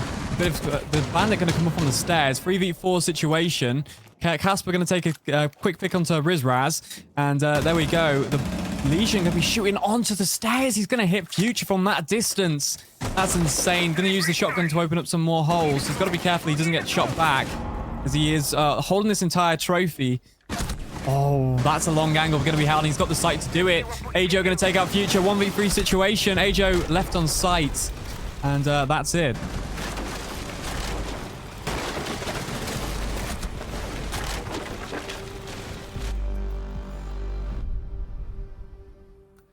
Okay, round 9. Downstairs, the hyper extends to the entirety of the map. A C4 prep for the read and jump in. Insane. Gonna get the refrag straight back off Goyo. Goyo's in an unfortunate position where he's just gonna be shot by like 3 angles. Like they've opened up the main window, opened up the single window. Hatch is there too. Frost dropped off. Frost is gone. Frost ain't doing anything. 6-2. Let's take a look because E-Wave, they've got loads of rounds on Aspire. Aspire managed to get a nice quick round there as, you know, E-Wave have gone downstairs to probably one of the harder bombs, but then again, we've lost the thermite. So, personally, I don't like bottom floor, but attackers need to locate and let's take a defuse look the now. bomb. Going back down there. Gonna bring the Frost. Gonna bring the Legion. Gonna bring the Malusi Goyo again. And the Cade's gonna come on the board as well. Cade's, it's on the map. It hasn't been utilized much throughout the game. Probably hasn't really need to have been because the amount of gunfights that we've seen. Mute jammers okay as well going off the board from those Brava drones and those Twitch drones. Okay, let's see. Extending again into this trophy as well. It looks like downstairs has been reinforced to the garage. Little barricade there. Both of the side walls of boiler as well. Going to be completely reinforced. Apart from that right panel downstairs. And we've got, looks like the same expansion. I think they want to make this work. I feel like they could make it work. That early pick on the Goyo wasn't meant to happen. So we're going to try it again. It's okay though. We'll see. The attack going to be bringing that ram. The book on the board as well as the sledge. All 3 vertical ops on the board. He's in a corner, the Frost is. He's got the hatch to escape by, but he's got to be careful. Because all they need to do is put a bit of pressure from below. They've got a drone actually downstairs on him, watching him. There's another drone coming in as well. They just got to be careful they don't lose too many drones on the economy because we're already down a lot of drones here. Casper going to take out Rizraz.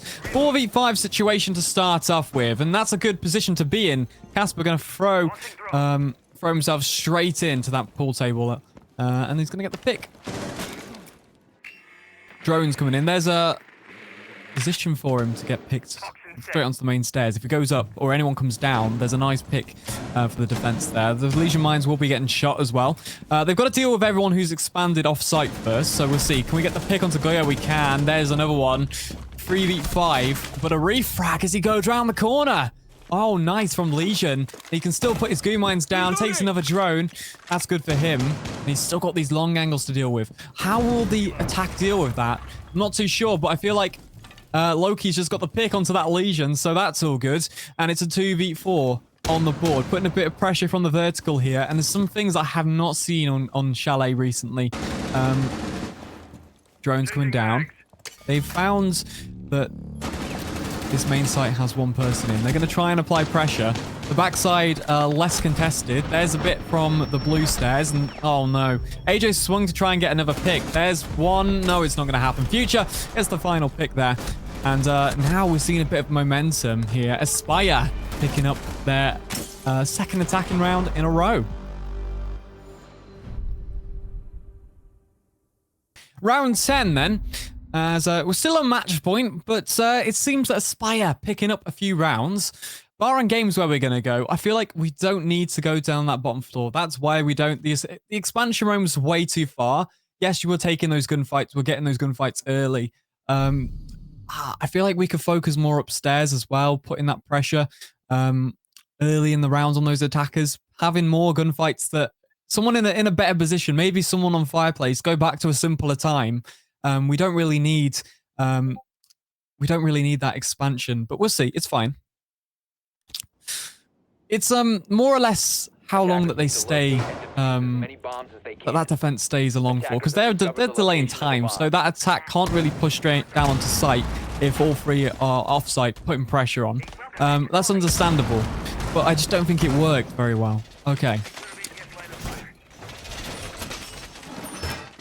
2 frost mats on the pool table, on the window, and just next to the window. Frost's probably going to put the shield upstairs as well. Going to have an impact hole onto the fireplace, and a single panel reinforcement there, as well as another rotation into 5 seconds left. an expansion. Okay, so yeah, we've got a little bit more of an upstairs expansion here. We'll see. Someone ran out.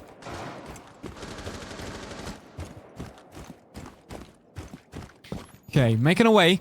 3 minutes have been put on the clock, and we're slowly pushing ourselves to the building, getting those drones in, making sure we've got the intel that we need.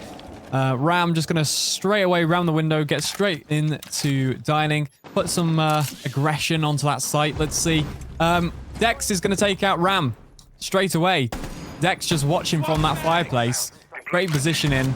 Holding that angle. I don't think they've drone that far either. The castle barricade can't put pressure onto Dex. Dex is in a great position. Sledge has to do something to make it happen. Gonna have to push themselves through office. And of course, there's a rotate. There is a player playing around playing around the piano side. So the drone's gonna come out. They have droned it. Someone's pushing the main door. Can they find the pick onto the castle? They can't. I don't think, not yet. You might have to swing in to get the play. No one's upstairs. Oh, wow. There we go. There's another pick from the Frost going on to Carol, who goes down. Capiteo off the board, and that's a lot of utility not yet used. Push someone off. Well, my disc is going to be deployed. Well, my sat in a very passive position as the attack has been drawn somewhere else. Future's going to jump in to piano. EMP going to be going off on that cam. Dunn going to take out Loki. 5v2 situation here. The Sledge going to be in a bit of a gunfight. I think Dex is still putting pressure on, and that shield as well. Well, my holding a long angle, I think. Is he going to be able to see it? Oh, he has. He knows where he's at. Shots from below as well. Here we go. Both the attackers are in a position now that they just got to try and pick gunfights. They've got to try and find a quick pick or two. He's managed to miss 2 shots, but he's going to find 1. Can he get swung and killed? He's going to finish. 4v2 situation. He's got lucky there, actually. He might be able to find 1. No, he doesn't. He aims too low. Doesn't get it. Yankee going to take out Kai's. And there we go. Future's rotating. Don't think it's going to do much. There's a pick onto the castle. Can we get another one? No, we can't. 2 angles holding that entire staircase. And there's the pick straight through the wall. Yankee going to preempt exactly where he's going to be as he jumps off the balcony to finish off the round. E-Wave securing an easy round in that last one. 7-3 victory. Excellent.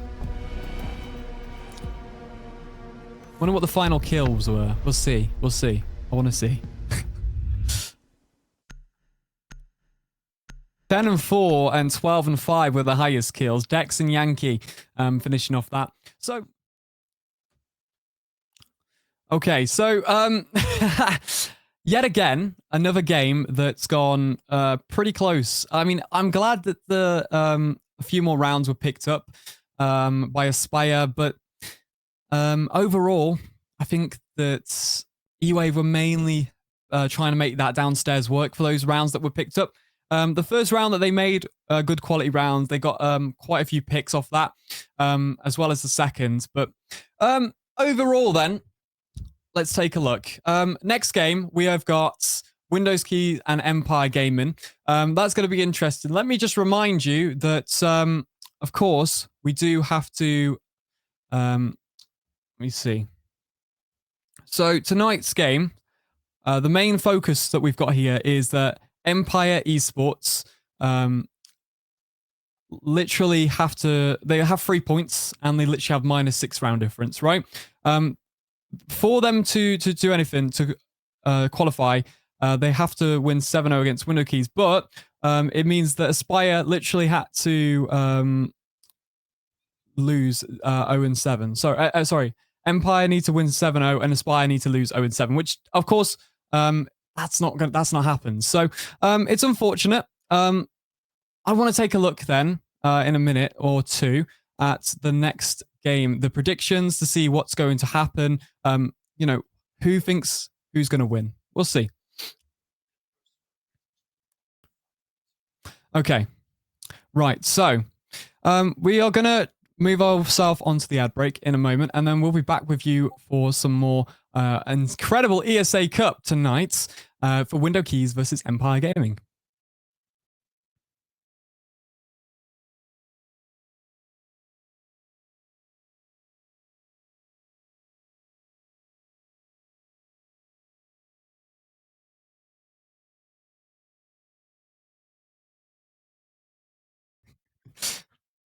There we go.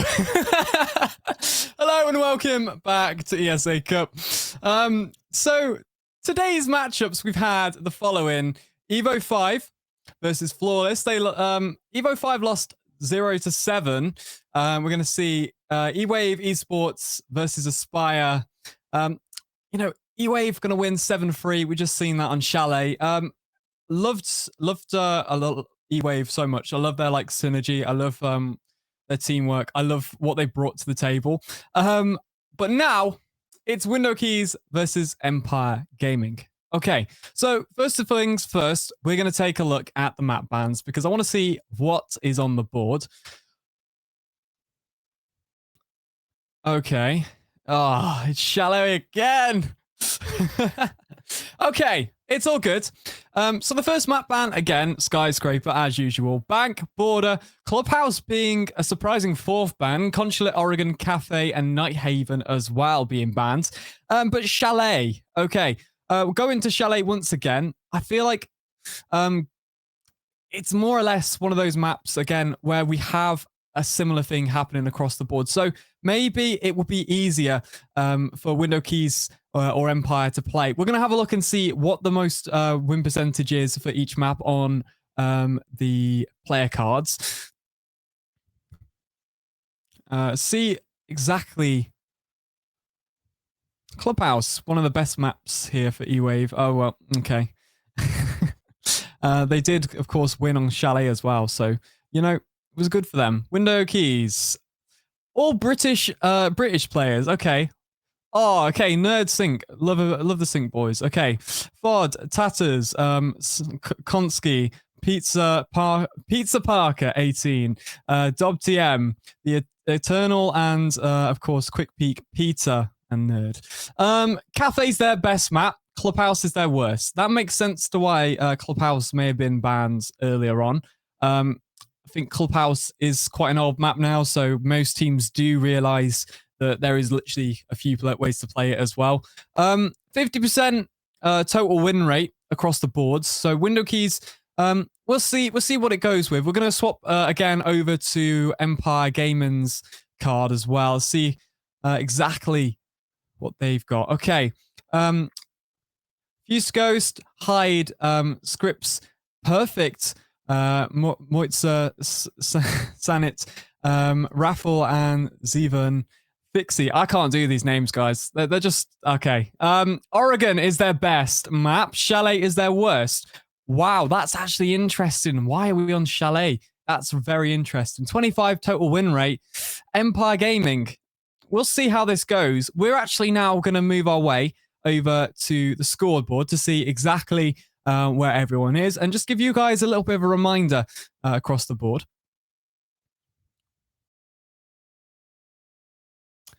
Maybe not.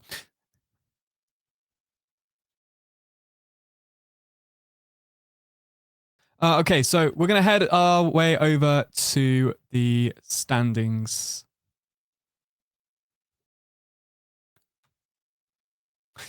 Okay, let's take a look. Just quickly before we make our way through to start, let's take a look. Flawless, they've managed to place themselves at the very, very top. Looking very good from them with 4 points, and they've got a round difference of 21. 14 points overall. 4 wins, sorry. E-Wave with 3 wins and 12 points. Windows Keys with 2 wins and 7 points. Aspire with 2 wins and 6 points. Now, Aspire with a -4. So they've lost their big fat 0. Empire Gaming with a -6. And finally, we've got Evo 5 with -31 and 0 wins, 0 points. Okay, so Aspire Gaming going to be one of the, the second lowest, the 5th place within this bracket. They're going up against Window Keys, which are, of course, 3rd place in the bracket. And they're going on their worst map by the looks of it. So this could be interesting across the board. However, again, let me remind you guys that it's important for all teams that are playing to put their most effort in because they get rewarded, okay? You need all of that, all those points, all that round difference as well. Okay, we're going to move our way over to transition now while we wait for all the teams to load up into the match. We'll be there very shortly. Oh, very quickly, before we do that, the social vote, 83% to 17 in favor of Window Keys. So there you go. You guys have spoken. You guys have said it. We're going to get into the game just in a moment.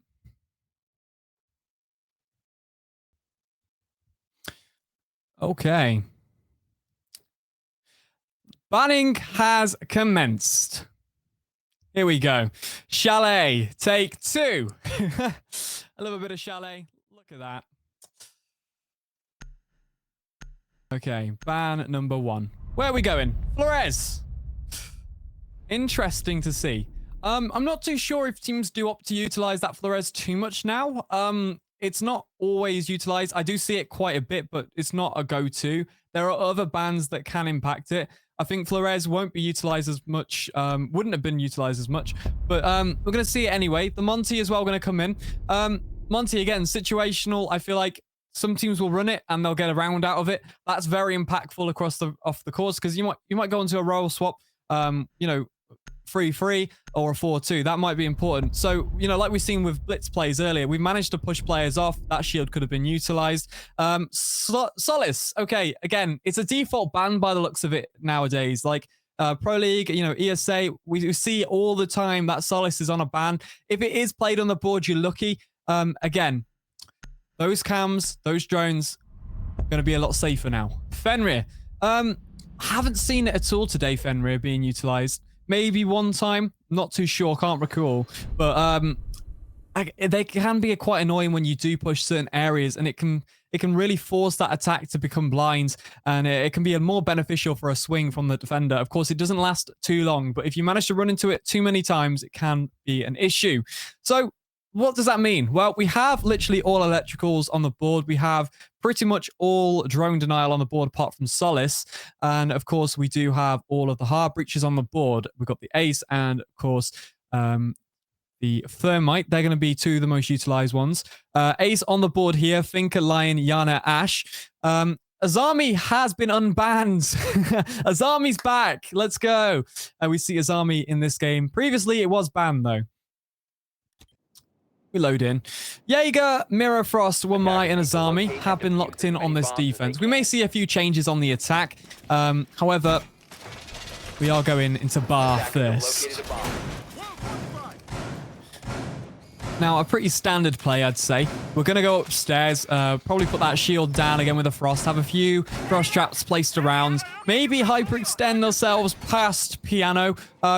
Again, we're gonna see the hatches actually just being reinforced this time. I think that does benefit the later rounds when those hatches are of course closed, but it does mean also that they have to use utility if they want to open them. I feel like there are some singular benefits of having them open where you can re-peek and hold the angle onto the top of the stairs, but we'll see. We've got those ADSs on the board as well from that Jaeger, which is good quality because that means no one can be... Oh, sorry, Peter, where are you? Oh, he just got a nice little pick down there from the trophy window. Excellent from him. There we go. We see the Azamis. They're going to be utilized to hold a few angles there onto the double window, the big window, onto the balcony of office.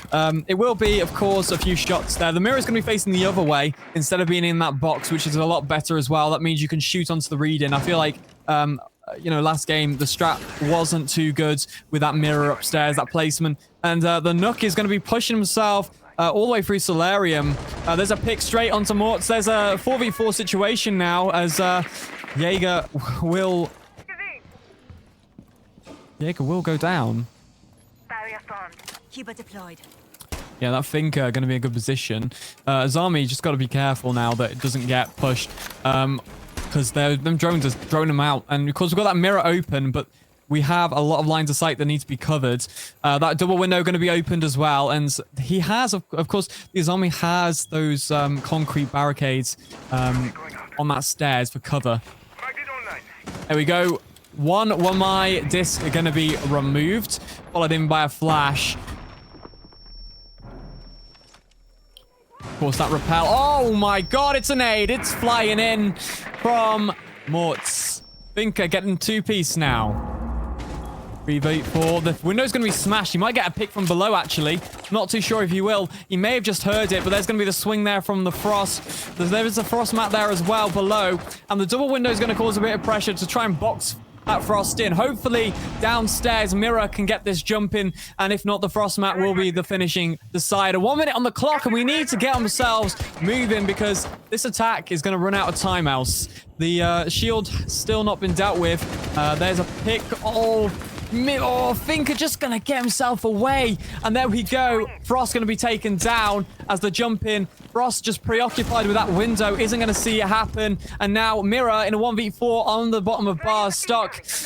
The attack now 40 seconds of time. They've got plenty of time left to do something here. And of course have one man just to take out. What can Mirror do? He needs to start getting some picks going down. It won't happen. And there's a swing from the Nook who will finish off the round. There we go. Goodbye, Mirror. So, looking at that round, I feel like upstairs we've held okay. We've got a beautiful nade. Where's the ADS gone there? I'm not too sure. There was Wamai and Jaeger on the board, but yet we still managed to get naded across the across that site. How has that happened? Okay. As well, you know, okay, we're going into Barring Games again. And Empire Game are going to take their first round. That attack, pretty strong. You know, you've got 4 players left in the round. We've managed to get some massive picks. Even the Yana's managed to jump herself in and just got the pick straight onto the Frost. I think they were relying too much on that one window, having a man on, that single window. And that's what the issue was. As we're just waiting at the minute. There we go. Beautiful. 2 frost mats going in. Gonna be below that double window. Did get shot out, I think, last time when the jump in happens. And bomb site does seem to have a few rotations in. Patches being got there as well. Mirror as defaults. Okay, beautiful. Let's see. Will we have those Wamai and Jaegers being put into place? Now, I think, actually, I may have been mistaken, but they may have actually either burnt them before or shot them off. But I only saw one of the Wamai discs get burnt from that reading side. So I'm not too sure if he did spend time removing from that main lobby. We'll see, though, if... Now, the utility on the board is actually... 9 flashbangs, 2 nades, sorry, 4 nades, 2 on Finker and 2 on Nook. So that's pretty standard utility. Opting to make sure we can get rid of anybody, bring in anti-lethals. Drones coming in. 2 minutes 14 on the clock as we push through Piano. And going uncontested, going to break the barricade out and just going to get some information as well. We know that, of course, Azami will be playing behind those concretes once again. In a similar position, hopefully, those nades won't go off. Nomad is going to basement as well, but we do, of course, have that Wamai on the reading stairs with a shield. There's a nade going to go in. It's been cooked, and Azami's managed to escape the lethal. C4 deployed. Not too sure where it's been deployed, but I think it's for the jump in, so we can just pop it instead of holding it. Oh, wow. Furthest Ghost going to take out vods. 4v5 situation now, as the drones will go in, and the X-Cairo is popping, and the Finker charge going to go. There we go. We've managed to shoot off Oh, no, you've been caught lacking. Script's going to take out Tats at the very top of the stairs. Frag is out. Still, we've got the Frost and reading. Oh, there's a pick, surely. Nomads just at the bottom of those stairs. Going to get taken by Peter.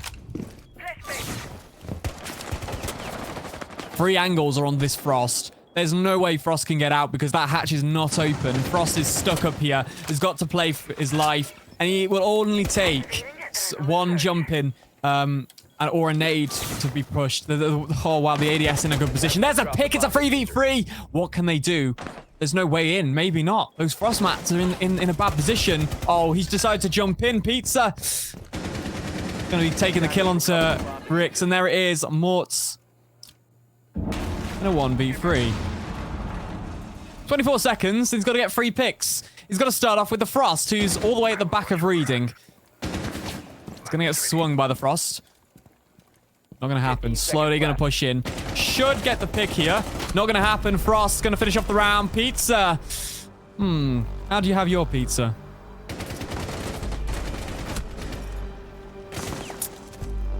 Okay. Round 3. And I think we've had a very, very strong defense this time. Frost, I thought, should have been picked off early. Those ADSs definitely saved that Frost, no matter what. Frost in a great position. I'm not too sure. The jump in was maybe the only thing that they could possibly do, but it wasn't good because there was no pressure directly applied to that Frost. And of course, we do see there's another teammate supporting, of course, that Frost upstairs. So they can't just run straight into the box room above the hatch of reading because, again, it will just lead to another pick from that attack. So I think that they did as much as they could. They maybe should have prioritized getting rid of that Frost first so they could get control of that reading. So it could have been burning those 3 flashes and then realizing, okay, the ADS is now out. We can nade that. It's a good position, though, from the Frost. A great play from Pizza as we now move ourselves into kitchen. Pizza's got a shield on the solarium stairs and a long angle going all the way across the site. There's two shotgun holes. One on the trophy wall and one onto the site wall. Looking onto the half wall as we have a rotation as well going onto the A site and pushing our way through to the B site. We have our feet holes. Upstairs, we've got Peter with a shield onto the master bedroom. And of course, the solarium wall has a single reinforcement.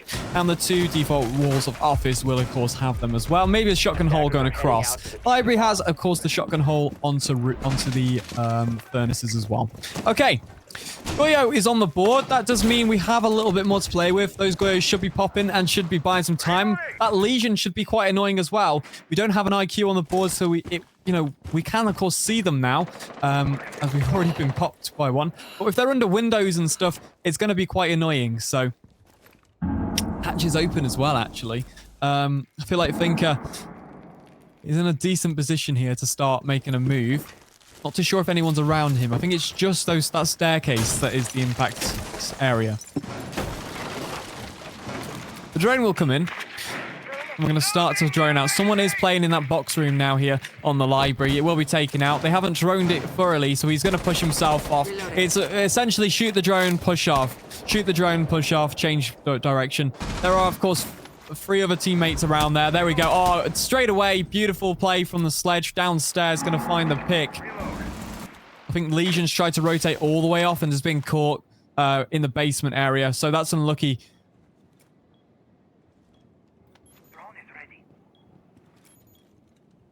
Looks like 1 on site at the minute. Maybe they're going to go for nades below. I think that's what they're doing. Sledge looks like...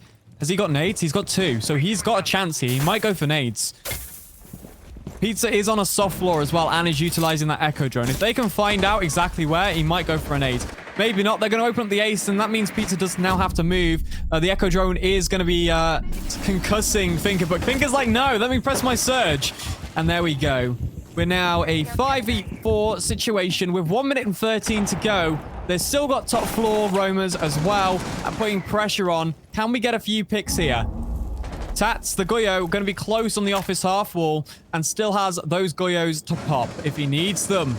Piano again. We also do have Peter in for the swing to stop anyone putting pressure on that Goyo. Goyo essentially just needs to play some time. That will be the first Goyo to be popped there. And now they need to swing in. Can we find the pick? We will. Peter going to be caught lacking and Tats will get a pick. But will he get taken? Yes, he will. Brixie taking out Tats. 2 versus 4. The defense now 2 players left on site. The attackers now have upstairs control, and they've done really well, but 26 seconds left. We now need to get a plant. Is Echo going to play deep and get those plants? And surely, that plant denial, surely not. There's surely someone upstairs.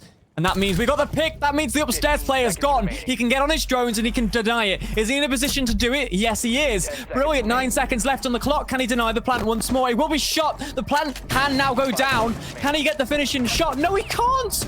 Oh my gosh. He's just missed the verticality on it. I feel like his controller's in a bad position. His character can't go any further down. He's locked in that position.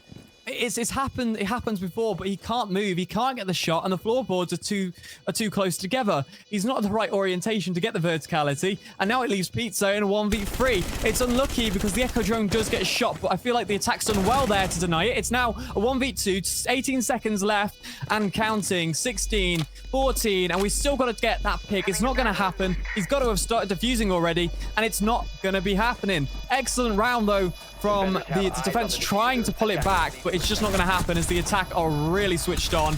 He's managed to get one. He can't get the last. He dropped down the hatch, and that's the round. Insane. Wow. Okay.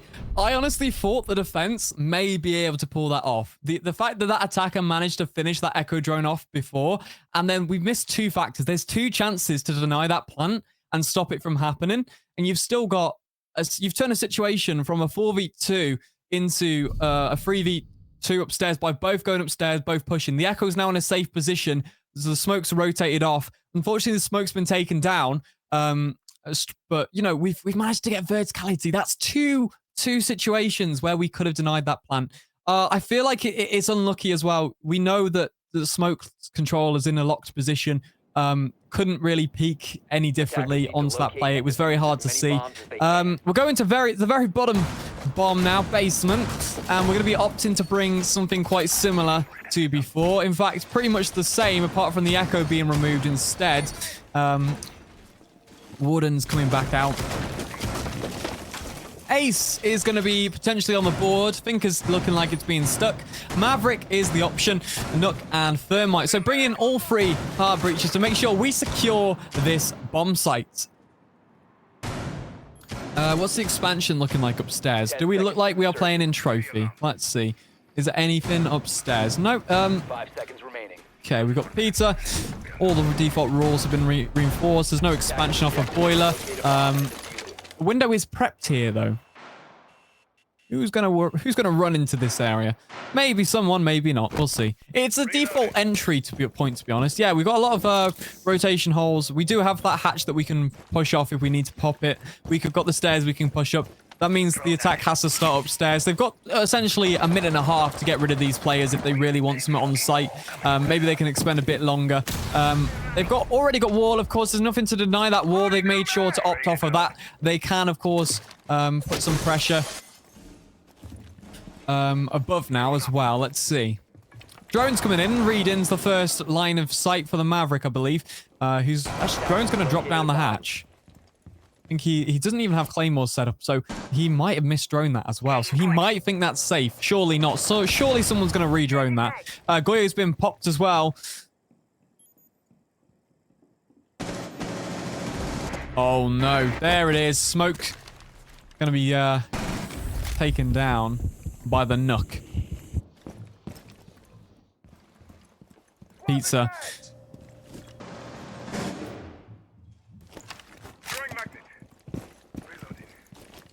1 minute 41 on the round here.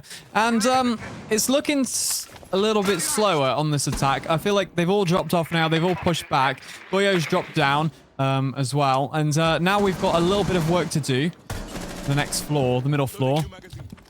Well, Mike can push off if he needs to. He does have that rotate, and he's still watching that hatch. Just got to be careful of this main stair. Someone is pushing down. Is he aware? Do we know? That's the question. We'll see. Nook has a ping too.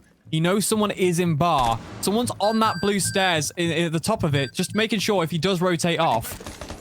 Have we droned this bar out for early though? We surely need to push someone there. It looks like Legion going to be taken down by the Nook. We find it. Oh, just missing those shots. Can we get the pinch now? Surely from the main entrance we get the pinch. There's the pick onto the Maverick. Diffuser's going to be dropped there now as well. It's going to be a dropping straight off. He's onto side. Did his teammate just shoot him? Oh, it doesn't matter because Peter's awake. He's going to be taking the guy on the back out. And there we go. It's a 2v3 situation as the Goyo's now been popped onto the main stairs. Can't believe he downed his teammate there. 25 seconds left. It's looking still, it's still viable for this defense. All they need to do is play this time and pop those Goyos when necessary. I think they've all been popped though. The one on breach has, the one on the stairs has. Maybe it's going to be more for a gunfight. We'll see. They surely can't do... No, Peter's there. Peter's ready. He's got another one. He's got a 2, but it's a 1v1. Do they know exactly where he is? No, they don't. He's going to be... He just missed some of his shots there. I thought he had just missed that. Konski missed like 2 of his shots there. There we go. Thermite going to be going down. A 1v1 situation. Probably one of our closest games, sorry.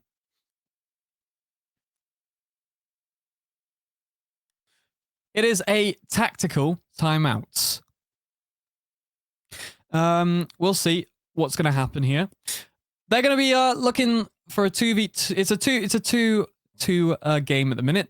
So going into round 5, are we looking to change the board, tip the scale? We'll see. We're going to actually look over the kills because this is the one time in the game where we get to look over the kills. So Pizza 6-2, Peter 5-3. Peter making a massive play in that last round towards the last 20 seconds. Managed to get 2 picks. He also got the third pick on the backside as well of the bomb. Tats 2-4, Konski 2-2, Fod 0-4, Mort 7-3, Risky 3-3, Scopes 4-3, Ghost 1-3, and Perfect 0-3. Just about got there. Beautiful. Let's move on. Round 5. Okay, moving into Master Bedroom then. Hibana and Nook are on the board. We're going to see how they take it. Oh, Pizza has left. We're going to get a pause, see what happens. If he joins back, then we're all good. I'm not too sure if they're going to rehost or not. We'll see. It's all good, though. Mozzie with my Frost and Smoke there as well. Anyway, if they do go into the rounds, that is what we've brought. Oh, okay. Attackers need to locate. They are proceeding into the prep phase anyway. So they're going to set up. That's all good. Yana, Nook, Hibana, Nomad, and Finka are the attackers on the board. And we will, of course, be setting up the site accordingly. With one less man, which means one less operator of utility. It is pretty big deal when it comes down to it. Depending who they pick, maybe they'd have another Jaeger on the board for that expansion. Maybe not. It comes down to what that utility can offer, and if it's 10 seconds left before if it's an important operator, then of course they're gonna not have it. So setting up. Okay. Attackers are heading. This round is going to be again a man down. The attack. Let's see, how do their mindsets fare? Mentality. Are they going to stay disciplined? I'm hoping so, because a 4v5 can still turn into a 4v4 very quickly. It just takes a massive play from a defender to get a few easy kills, and the tables will turn. Does mean there is no expansion into library or say, and already my point has been proven. Finka in a gunfight, already below half HP, going to adrenaline surge. Mozzie going to take some damage. Surely there's a pinch coming in here soon. The C4 will be deployed. It will be exploded. Nothing's going to come of it. And there we go. Sorry. What a pick. He didn't mean to get that one, but he's managed to get a pick onto the Nook and then done some damage on Finka. And Pizza will return. Hello, Pizza. Welcome back. I'm glad you didn't disconnect completely. Anyway, shots fired onto the balcony. They've heard him shoot open, and there you go. The piano player will be, you know, it's a 4v4 now. Default cam will go. Yana pushing himself into the top of fireplace. They know that Peter is on that shield, but it doesn't matter because my gadget will stop anything from taking it off. Whether that will be impactful or not, we don't know, but Peter gonna pre-fire a wall and get a massive pick onto the ace. It's incredible. There we go. 2 wall bangs, 2 big kills. There it is. There's a refrag, 3v3. But see how the rounds can just change from 2 wall bangs. Beautiful. And it's proven my point, which makes it even better. 1 minute on the clock. We've still got time. We've still got utility to utilize. However, we don't have a hard breacher. Reinforcing the wall.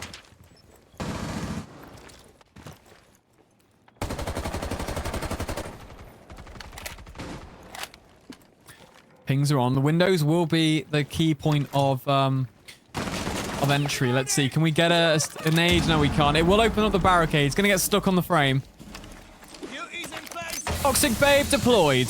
Will start to do some damage. He knows he's close. There's diffuser dropped. There we go. There's another one. Konkonski going to get a pick there. And it's left now up to Martz. In a 1 versus 3 situation. Another Toxic Babe deployed. 22 seconds. That's going to buy some time for the defenders.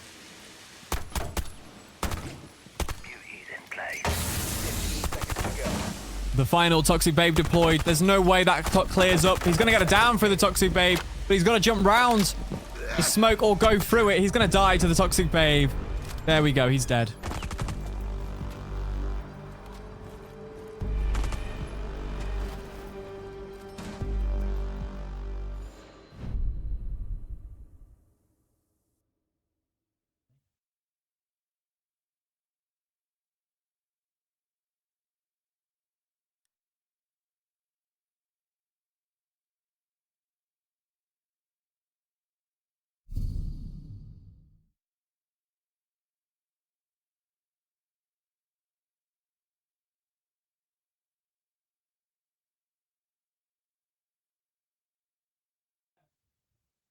Okay.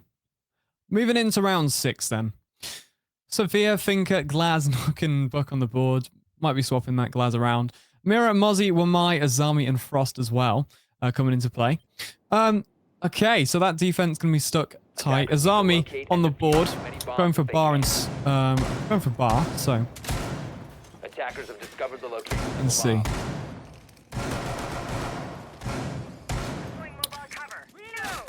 Okay, so we know that Pizza did some incredible work upstairs in library before.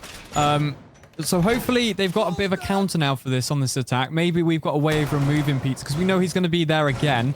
Maybe we create a few more angles with those Habana pellets. Maybe that's the play as well. We know that we can, of course, chuck them from quite a distance. However, we do have this angle already open, so maybe we don't need to do that either. It's going to come down to maybe we can get a nade there. We do have 1 less lethal utility, so those Wamais might get destroyed early on, or they might not all be in one position. So Frost might get naded if he sits there again. We'll see. We'll see how it plays out. That's what you get for swapping and changing out that lethal. Maybe that's the trade-off. Okay. 3 minutes on the clock. It's 3-2 currently. As Windows keys, they're in the lead at the minute. Oh, there's a pick onto the rappel. Fod gonna take out Finker. Mort's gonna go down as he tries to rappel. He's rappelled straight in front of the door and it's open. He's just been caught off. I feel like that's such a simple pick straight off the board. Whether he was trying to get the pick onto the Mozzie or, it wasn't meant to happen like that, but it happens. And now 5 versus 4. The attack is going to be on drones now. Get yourself on drones. Nook going to take out default cam. There is someone in a position to take Nook out, though, but a refrag will come. 4v2, as we're also going to see the book go down.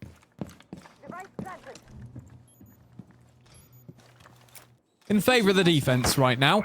as they've done really, really well to be in situations that require a refrag to happen. So they managed to get 1 for 1, and the trade-offs are really important here.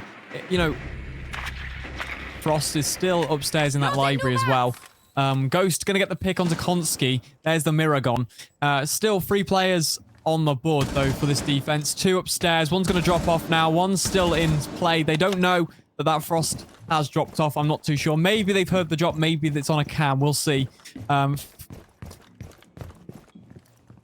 Both Ghost and Perfect going to start dropping those X-Kairos here on Office as they now try and open up this wall, put some pressure on this shield player. Ghost going to be opening up the single window to try and get the pick. He's going to get taken a bit of damage there. Half HP just above. Flashbang's going in. The Wamai discs will still flash. It's okay, though. There's the pick onto from Tats onto Perfect. He's going to jump into Piano, and now a 1 versus 3. 3 angles being held there. Tats going to take out Ghost.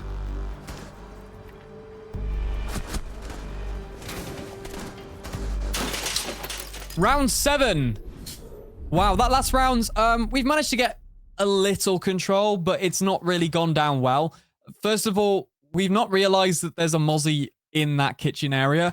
I feel like maybe not enough communication from the drone there to realize we don't need to have, you know, there's 2 players here. We don't need to be losing someone that fast. But the fact that we've managed to get the refrag is quality. That's good to know. It's a good impact there on the round. But then we're going to go, you know, to this final area. We've took the mirror down. We've managed to get as many picks as possible. We forced that Frost to drop. Frost is going to go elsewhere. Frost is happy. And then it's just, we're kind of left in a bit of a bad situation. Pizza has decided that he's going to leave again, so that's not good. I think he's got connection issues, possibly. I don't think anything will happen there, though. So, okay. Defenders, protect your bombs from being defused by attackers. Round 7, then. We're moving in. Bomb located by 2 shields on the board. Going to see the Jaeger and Wamai, as we are now on that roll swap. Okay. Tat's going to be bringing in the Thinker. We got the Nook as well on the board, the Capiteo and the Gridlock into play.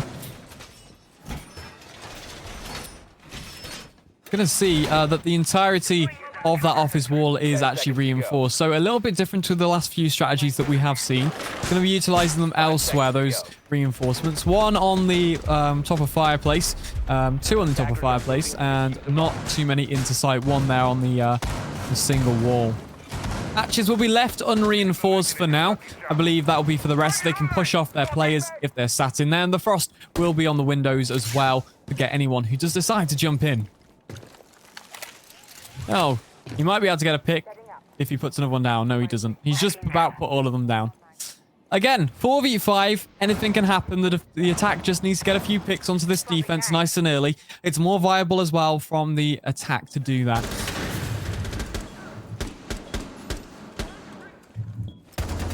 Drone's going to be taken down. Drone economy looking to start off with 1 drone completely gone. All of them, apart from 3, have been deployed. 3 in the pocket. We're also bringing a lot more claymores to the board over flashbangs. So we do have those 4 nades. So clearing off utility to utilize these nades may not happen. We're just going to be looking to see if we can pick and choose where things go. But we do have the Brava instead of those flashbangs. So Brava can, of course, hack those were my gadgets if needed. If possible, those ADSs and remove them in their favor. Drone going in. Going to be deploying that bar area. I think an adrenaline boost will go off. And still no kills on the board. I feel like the attack have spent a lot of time just waiting, looking for that information. Nothing has really come in. They're 1 minute 22, no kills, not too much. Nothing really has been taken. Bod going to take some damage. He's shooting Thinker's butt. What? Hello?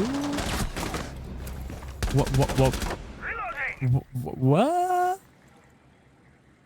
Sorry? Okay, well, Konski's now in a 1v4. Maybe he did that for the cameras, yeah. Bit of damage going to come off. There's the pick, though, as he swings himself into the crossfire. I feel like Konski has got to do a lot to get that round back. Why has he done that? Maybe he's stuck on the rappel? Maybe he got glitched on the rappel. He was there a while. I don't know if that's the case, though. Maybe there was I don't know. I'm sure I'll find out soon, but Pizza's left again. Window keys? What's going on, guys? Communication? Where are you? 15 seconds to go. Maybe they're buying time then. Okay, that makes sense. That makes sense. Maybe Pizza was yeah, that makes more sense. They're buying time. They're wasting the round. They're buying time. Okay, I get you. Operators have run out of time. That's a whole round, though, guys. Like, that's mad. That's a whole round. Pizza will return just in time. 4-3. Okay, we're going to move to kitchen and dining. As we do see, of course, the Warden, Frost, Mirror, Azami, and the Wamai on the board. Ace, Maverick, Ash, Finker, and Thermite also following. Round 8 then, let's see. So after they bought a bit of time for Pizza to get back in, whether that was the case or not, I believe it was. That's probably the most viable option. We're looking to see how this attack can get that round back, because they forfeited an entire round, and this is more favorable, of course, for the defending side. Okay, Mirror is going to be brought down, and it's going to be utilized in the hallway. Once again, we see it as a default option. And the Frost as well, going to be brought for the back stairs. Does bring, of course, that shield as well. Going to expanding upstairs as well. Here we go. The Wamai going to be opening up into the closet with our impact, and as well into the piano hallway, which allows a bit more rotation around upstairs. You want to be as versatile and as able to rotate off as you can. The only issue there is if you lose some ground, the attackers can do the same. And that creates a lot more pinches. So you have to make sure there's enough people in enough positions to cause some impact. Okay. 3 minutes on the clock. Let's take a look at the game. Again, a closer game than I thought, but I feel like maybe Windows keys have this edge. Of course, the polls were still in favor of window keys. So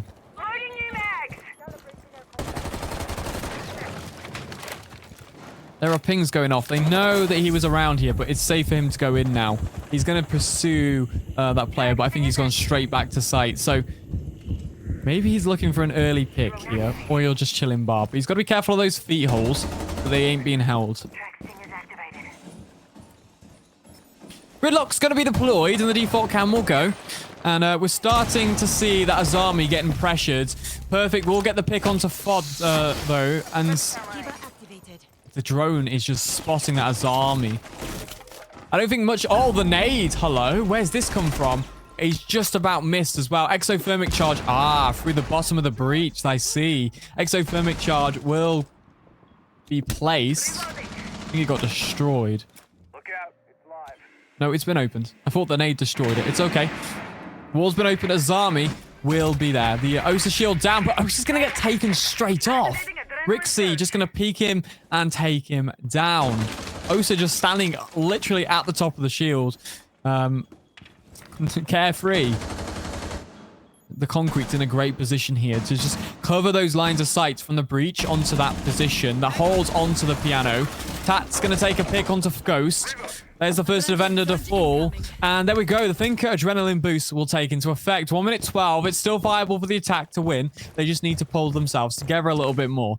We're dropping down to the backside from Solarium to Trophy. I'm going to put the exothermic charge onto the fireplace to create a bit more diversity onto this bomb and a few more angles to play on. There's a pick as he peeks. Perfect is going to throw his life away to Pizza, who is still clueless of his position. A 3v3 situation. 50 seconds left on the clock. Can we make something happen here? The attack still has some leeway, and they know it. Peter crouch walking himself from the master bathroom all the way to Solarium. Default cam will spot him. He's going to shoot it. He's got to be careful. Verticality going to come in to try and put pressure on anyone below those stairs. He's done that purposefully to try and make sure no one can sit in those positions he cannot swing. He's got to be careful. Surely he's going to get shot in the back here. No one's watching it. Oh, he's going to be peaked, though. Quality from him, but there's another one. Can he get a second? It's a 1v2. It's not going to happen. Scripps just underneath the stairs. Going to get a 2K from the window and then switches his attention to the stairs. Little bullets left from the Thinker. Relies him to use his pistol. And there we go. Excellent. Round 9. The attack just fell. They crumbled. The defense were just flawless on that defense at the start especially. We've managed to lose 2 players straight off the bat. We've got potential to open that window. That wall. Great, we've managed to open it back up. Excellent. We've we swung piano, and there we go. We've lost 2 more players. Moving downstairs, I feel like that's where the round came more favorable in the attack. They've managed to open up. They've got a pick onto the player into the backside, but they've all gone for that Solarium push. And unfortunately, Frost is in a great position downstairs in Trophy to stop anyone on that stairs, and they haven't realized that maybe he's under that staircase. Wamai's got a great pick because I feel like the pick from Wamai could have been the end of Frost. So it's a bit of a situation where Wamai's been forced off from that downstairs Trophy window and has been pushed into this connector because of the pressure from the window. 10 seconds. Okay, we are now 4-4. This is it's a very close game, and of course, the Windows keys need to do something here. They really do. Moving to defuse a bomb.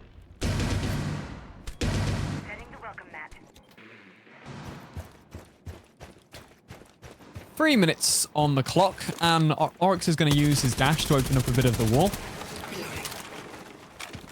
Starting off then, we're going deep with Sledge. He's going to be trying to get some verticality on top of the car, utilizing that sledgehammer. See if he can get something from below. Probably not, though. Going to be dropping that drone in. Going to be picking up the proximity alarm. Can we get some nades going for that bathroom player? I don't think it'll cook. Oh, it's just hit half HP, though. Peter going to take some damage there from the window. Drone will go in the drone hole, and they're jumping on that window with some vibe lever. So Frost is in a good position here. No one's pushing that piano side at the minute. They're all committing to maybe taking that Solarium trophy end. It looks like they are completely committed to it. Oh, a nade going to come down, but it's going to open a line of sight onto the window. But some shots fired as well onto Echo, going to cause him to back off there. I don't think they 100% knew where he was. Nade in. It's red. It's fine. Ghost just going to push off. But Thinker charges in. Thinker's going to drop his life. It's early pick there. Sledge straight into bomb. He's not looking, though. And inside of the dining hallway will be a pick there for Scripps. 3 versus 5. And it seems to be Empire Gaming in the lead here. Still a minute on the round and 3 versus 5. Anything can change. The Echo drone's gone as well. Plant may be more viable now that the Echo's lost a drone. However, we still need to get through the entire team here. Peter gonna get a pick. Oryx off the board. Hatch is still open, still vertical to deal with here. They do know that the entirety of that bomb now.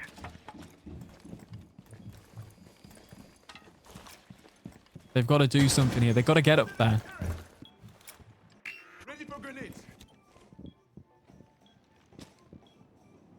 Drones coming in. 40 seconds.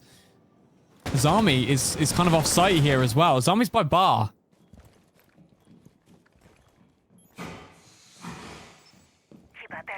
"29 seconds. There's someone watching that soft wall. Will he get the pick? He will. Gonna try and get a second. He can't. He's gonna be sat at the door, just waiting. Flash is going in. Nades, reds. It's gonna kill him. Yeah, it is. Brixie gonna finish off Peter. And wow, we're gonna take a lead here for the defense.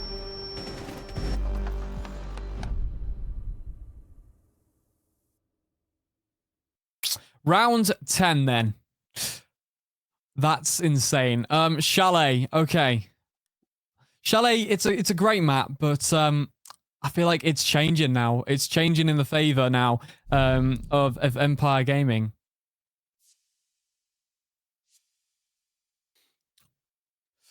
Nook, Twitch, Sledge, Thinker, and Ace on the board. Let's see Jaeger, Warden, Frost, Wamai, and Legion. Defenders, protect your bombs from. Okay, let's move ourselves to Bar. I like Bar. Nice map. Nice area of the map. Pretty straightforward again. We're going to go back upstairs and let's see what grounds the attack can take. Surely this can be won by the attack. All they need is to get this round to go 5-5. And we can take ourselves all the way to match OT. If not, maybe we'll get a lead coming back from this attack. We'll see. What's on the board? Exothermic charges for the Thermite are on the board instead of that Ace with the Salma charges. Oh, maybe not. Habano's going to be viable change instead. It does provide that range as well, and it provides more pellets for more areas, which is more versatile, especially on Chalet. Attackers are moving to defuse a No, bomb. I haven't seen many teams get from that Solarium push. So, you know, most of them decide instead we're going to take the read-in and don't hard push on that Solarium. You know, a lot of teams normally do that and then open up and start pushing the shield on blue. But it's been changed up a lot in this league, especially I've seen, as we're going to start to push ourselves through dining. No one's waiting there this time. We won't be seeing a double kill come in. E1D deployed as Lions on the balcony of office will be taken down by Scripts, though, as it's a 4 versus 5. The Wamai disc, of course, going to be deployed on the office wall there. And a shield, just in a nice position. I like that shield. It's very good. And it's backed up by another one as well. Ooh. Nade going to be going in. Can we find it? He's going to push him off. It does provide a little bit more leeway for Tats, but he's got to be careful he doesn't get swung. So he can hold this rotate. Oh, Frost has just swung in. And to complement that, we've also seen Scripts get a pick there from the shield. This duo off site has managed to really tear apart this attack. Peter and Pizza left, the two Ps. They've got to do something here. Peter downstairs and Pizza above on the balcony of office. He's got the double window open, but someone's on fireplace, so he might not be able to run across, because if they do, Jaeger can hear that. He knows that, so he's going to drop himself off. Peter is going to crouch walk past site, and he's going to try and push himself up that staircase while Peter watches and he swings. Maybe they know, maybe they don't. We'll see. Will we get a pick here from Peter? No, yes, we will. Jaeger going to go down. Jaeger's clueless in that fact. There's still one to get rid of. Peter going to get oh, unlucky. He's going to get refragged. Going to get one. The Legion.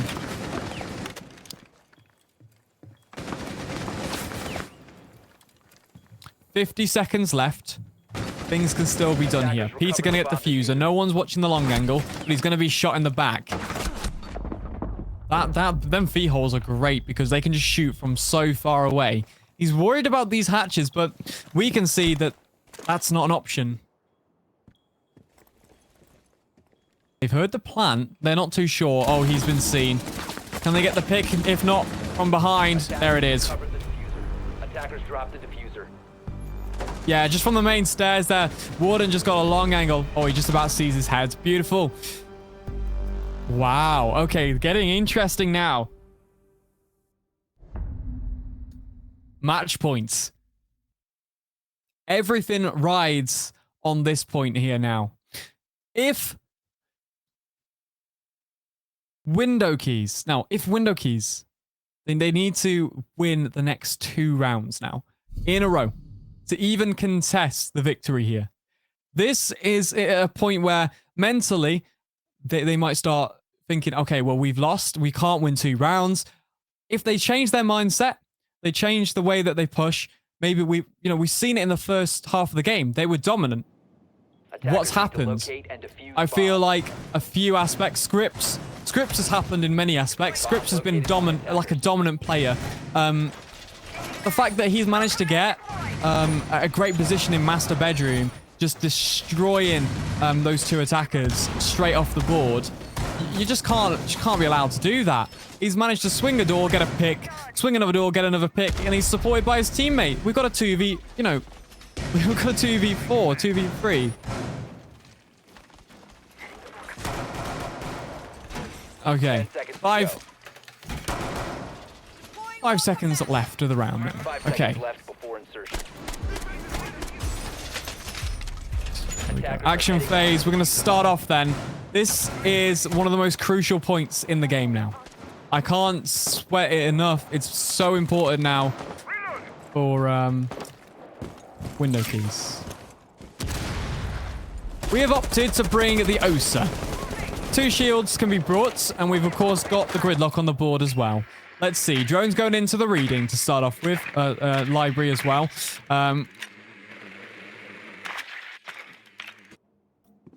Now, of course, the bomb site is in kitchen. As we do go up the back of library stairs. Going to try and pick anyone off that is holding from that office. There is some concrete there as well from the Azami.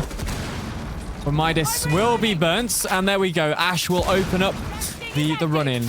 Shield will be deployed. And the exothermic charge will go on the wall.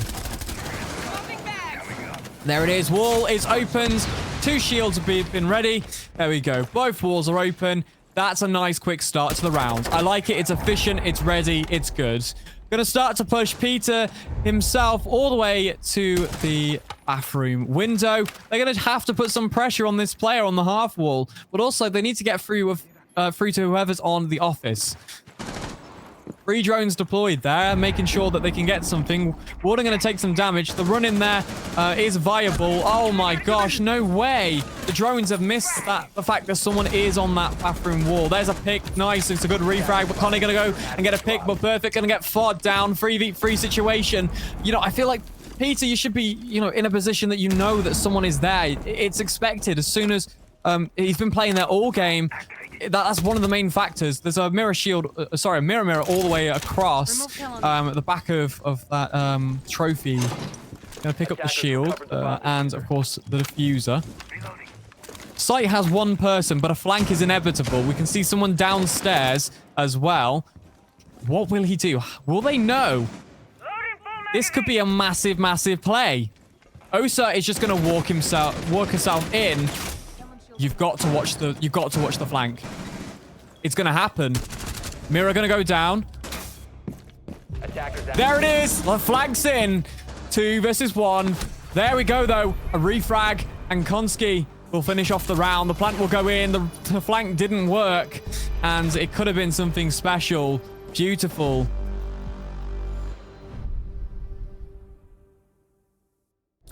Match point. Here we go. 1 more round of match point. All we need to do is win this final round. That's it. That's it. That's all I'm asking for. 1 more round, and then the game becomes a little bit more interesting. Okay. Kitchen and dining were my Azami, Mirror, Frost, and Warden. The mindset is on now. They want to get this round. They know they have to. They have the passion. They know they need to get somewhere. Defenders, protect your bombs from being defused. Window keys favorable in this game as well. Okay. We're going to see the attack. We know that it worked before. We know that opening both of those walls, it was efficient, to be honest with you. It was efficient. We just need to be more observant of who's on site, where people are. Do we have a flank cam in store?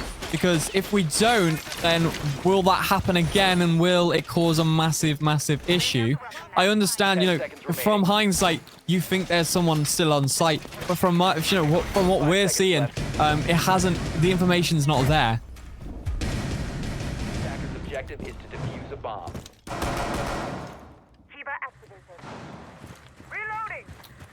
Okay. We're gonna spend I need to reload.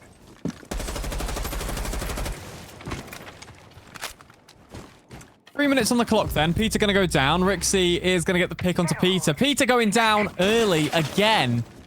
Peter not having a good end to the game, I won't lie.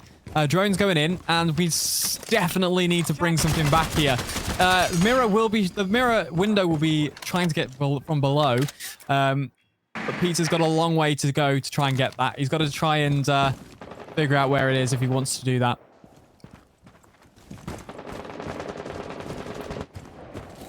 Upstairs onto the office balcony. We'll be opening up the window.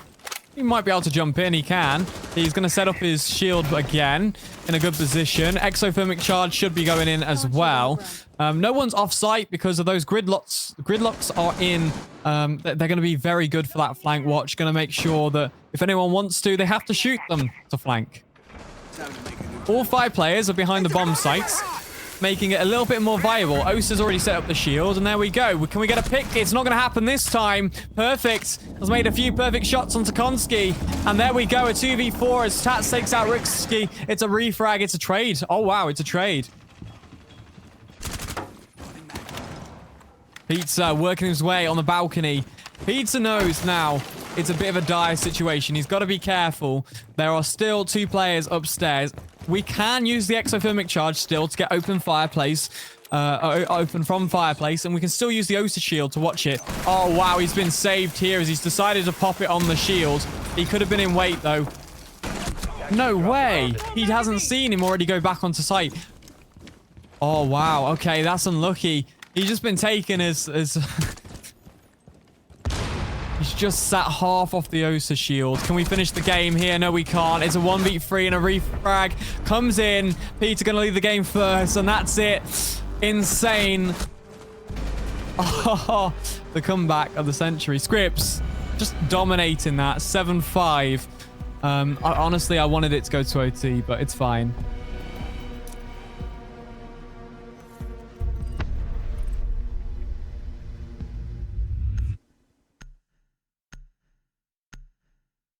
Okay, okay. The top frag is Mort's 13 and 2. Peter gonna go 10.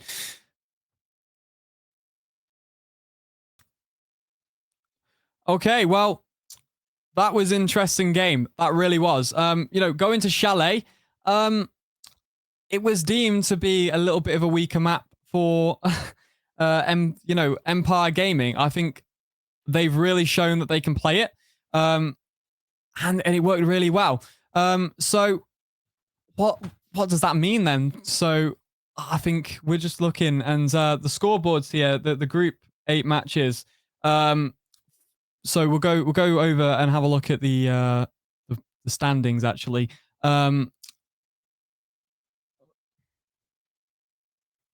So Empire and Aspire are tied in the standings.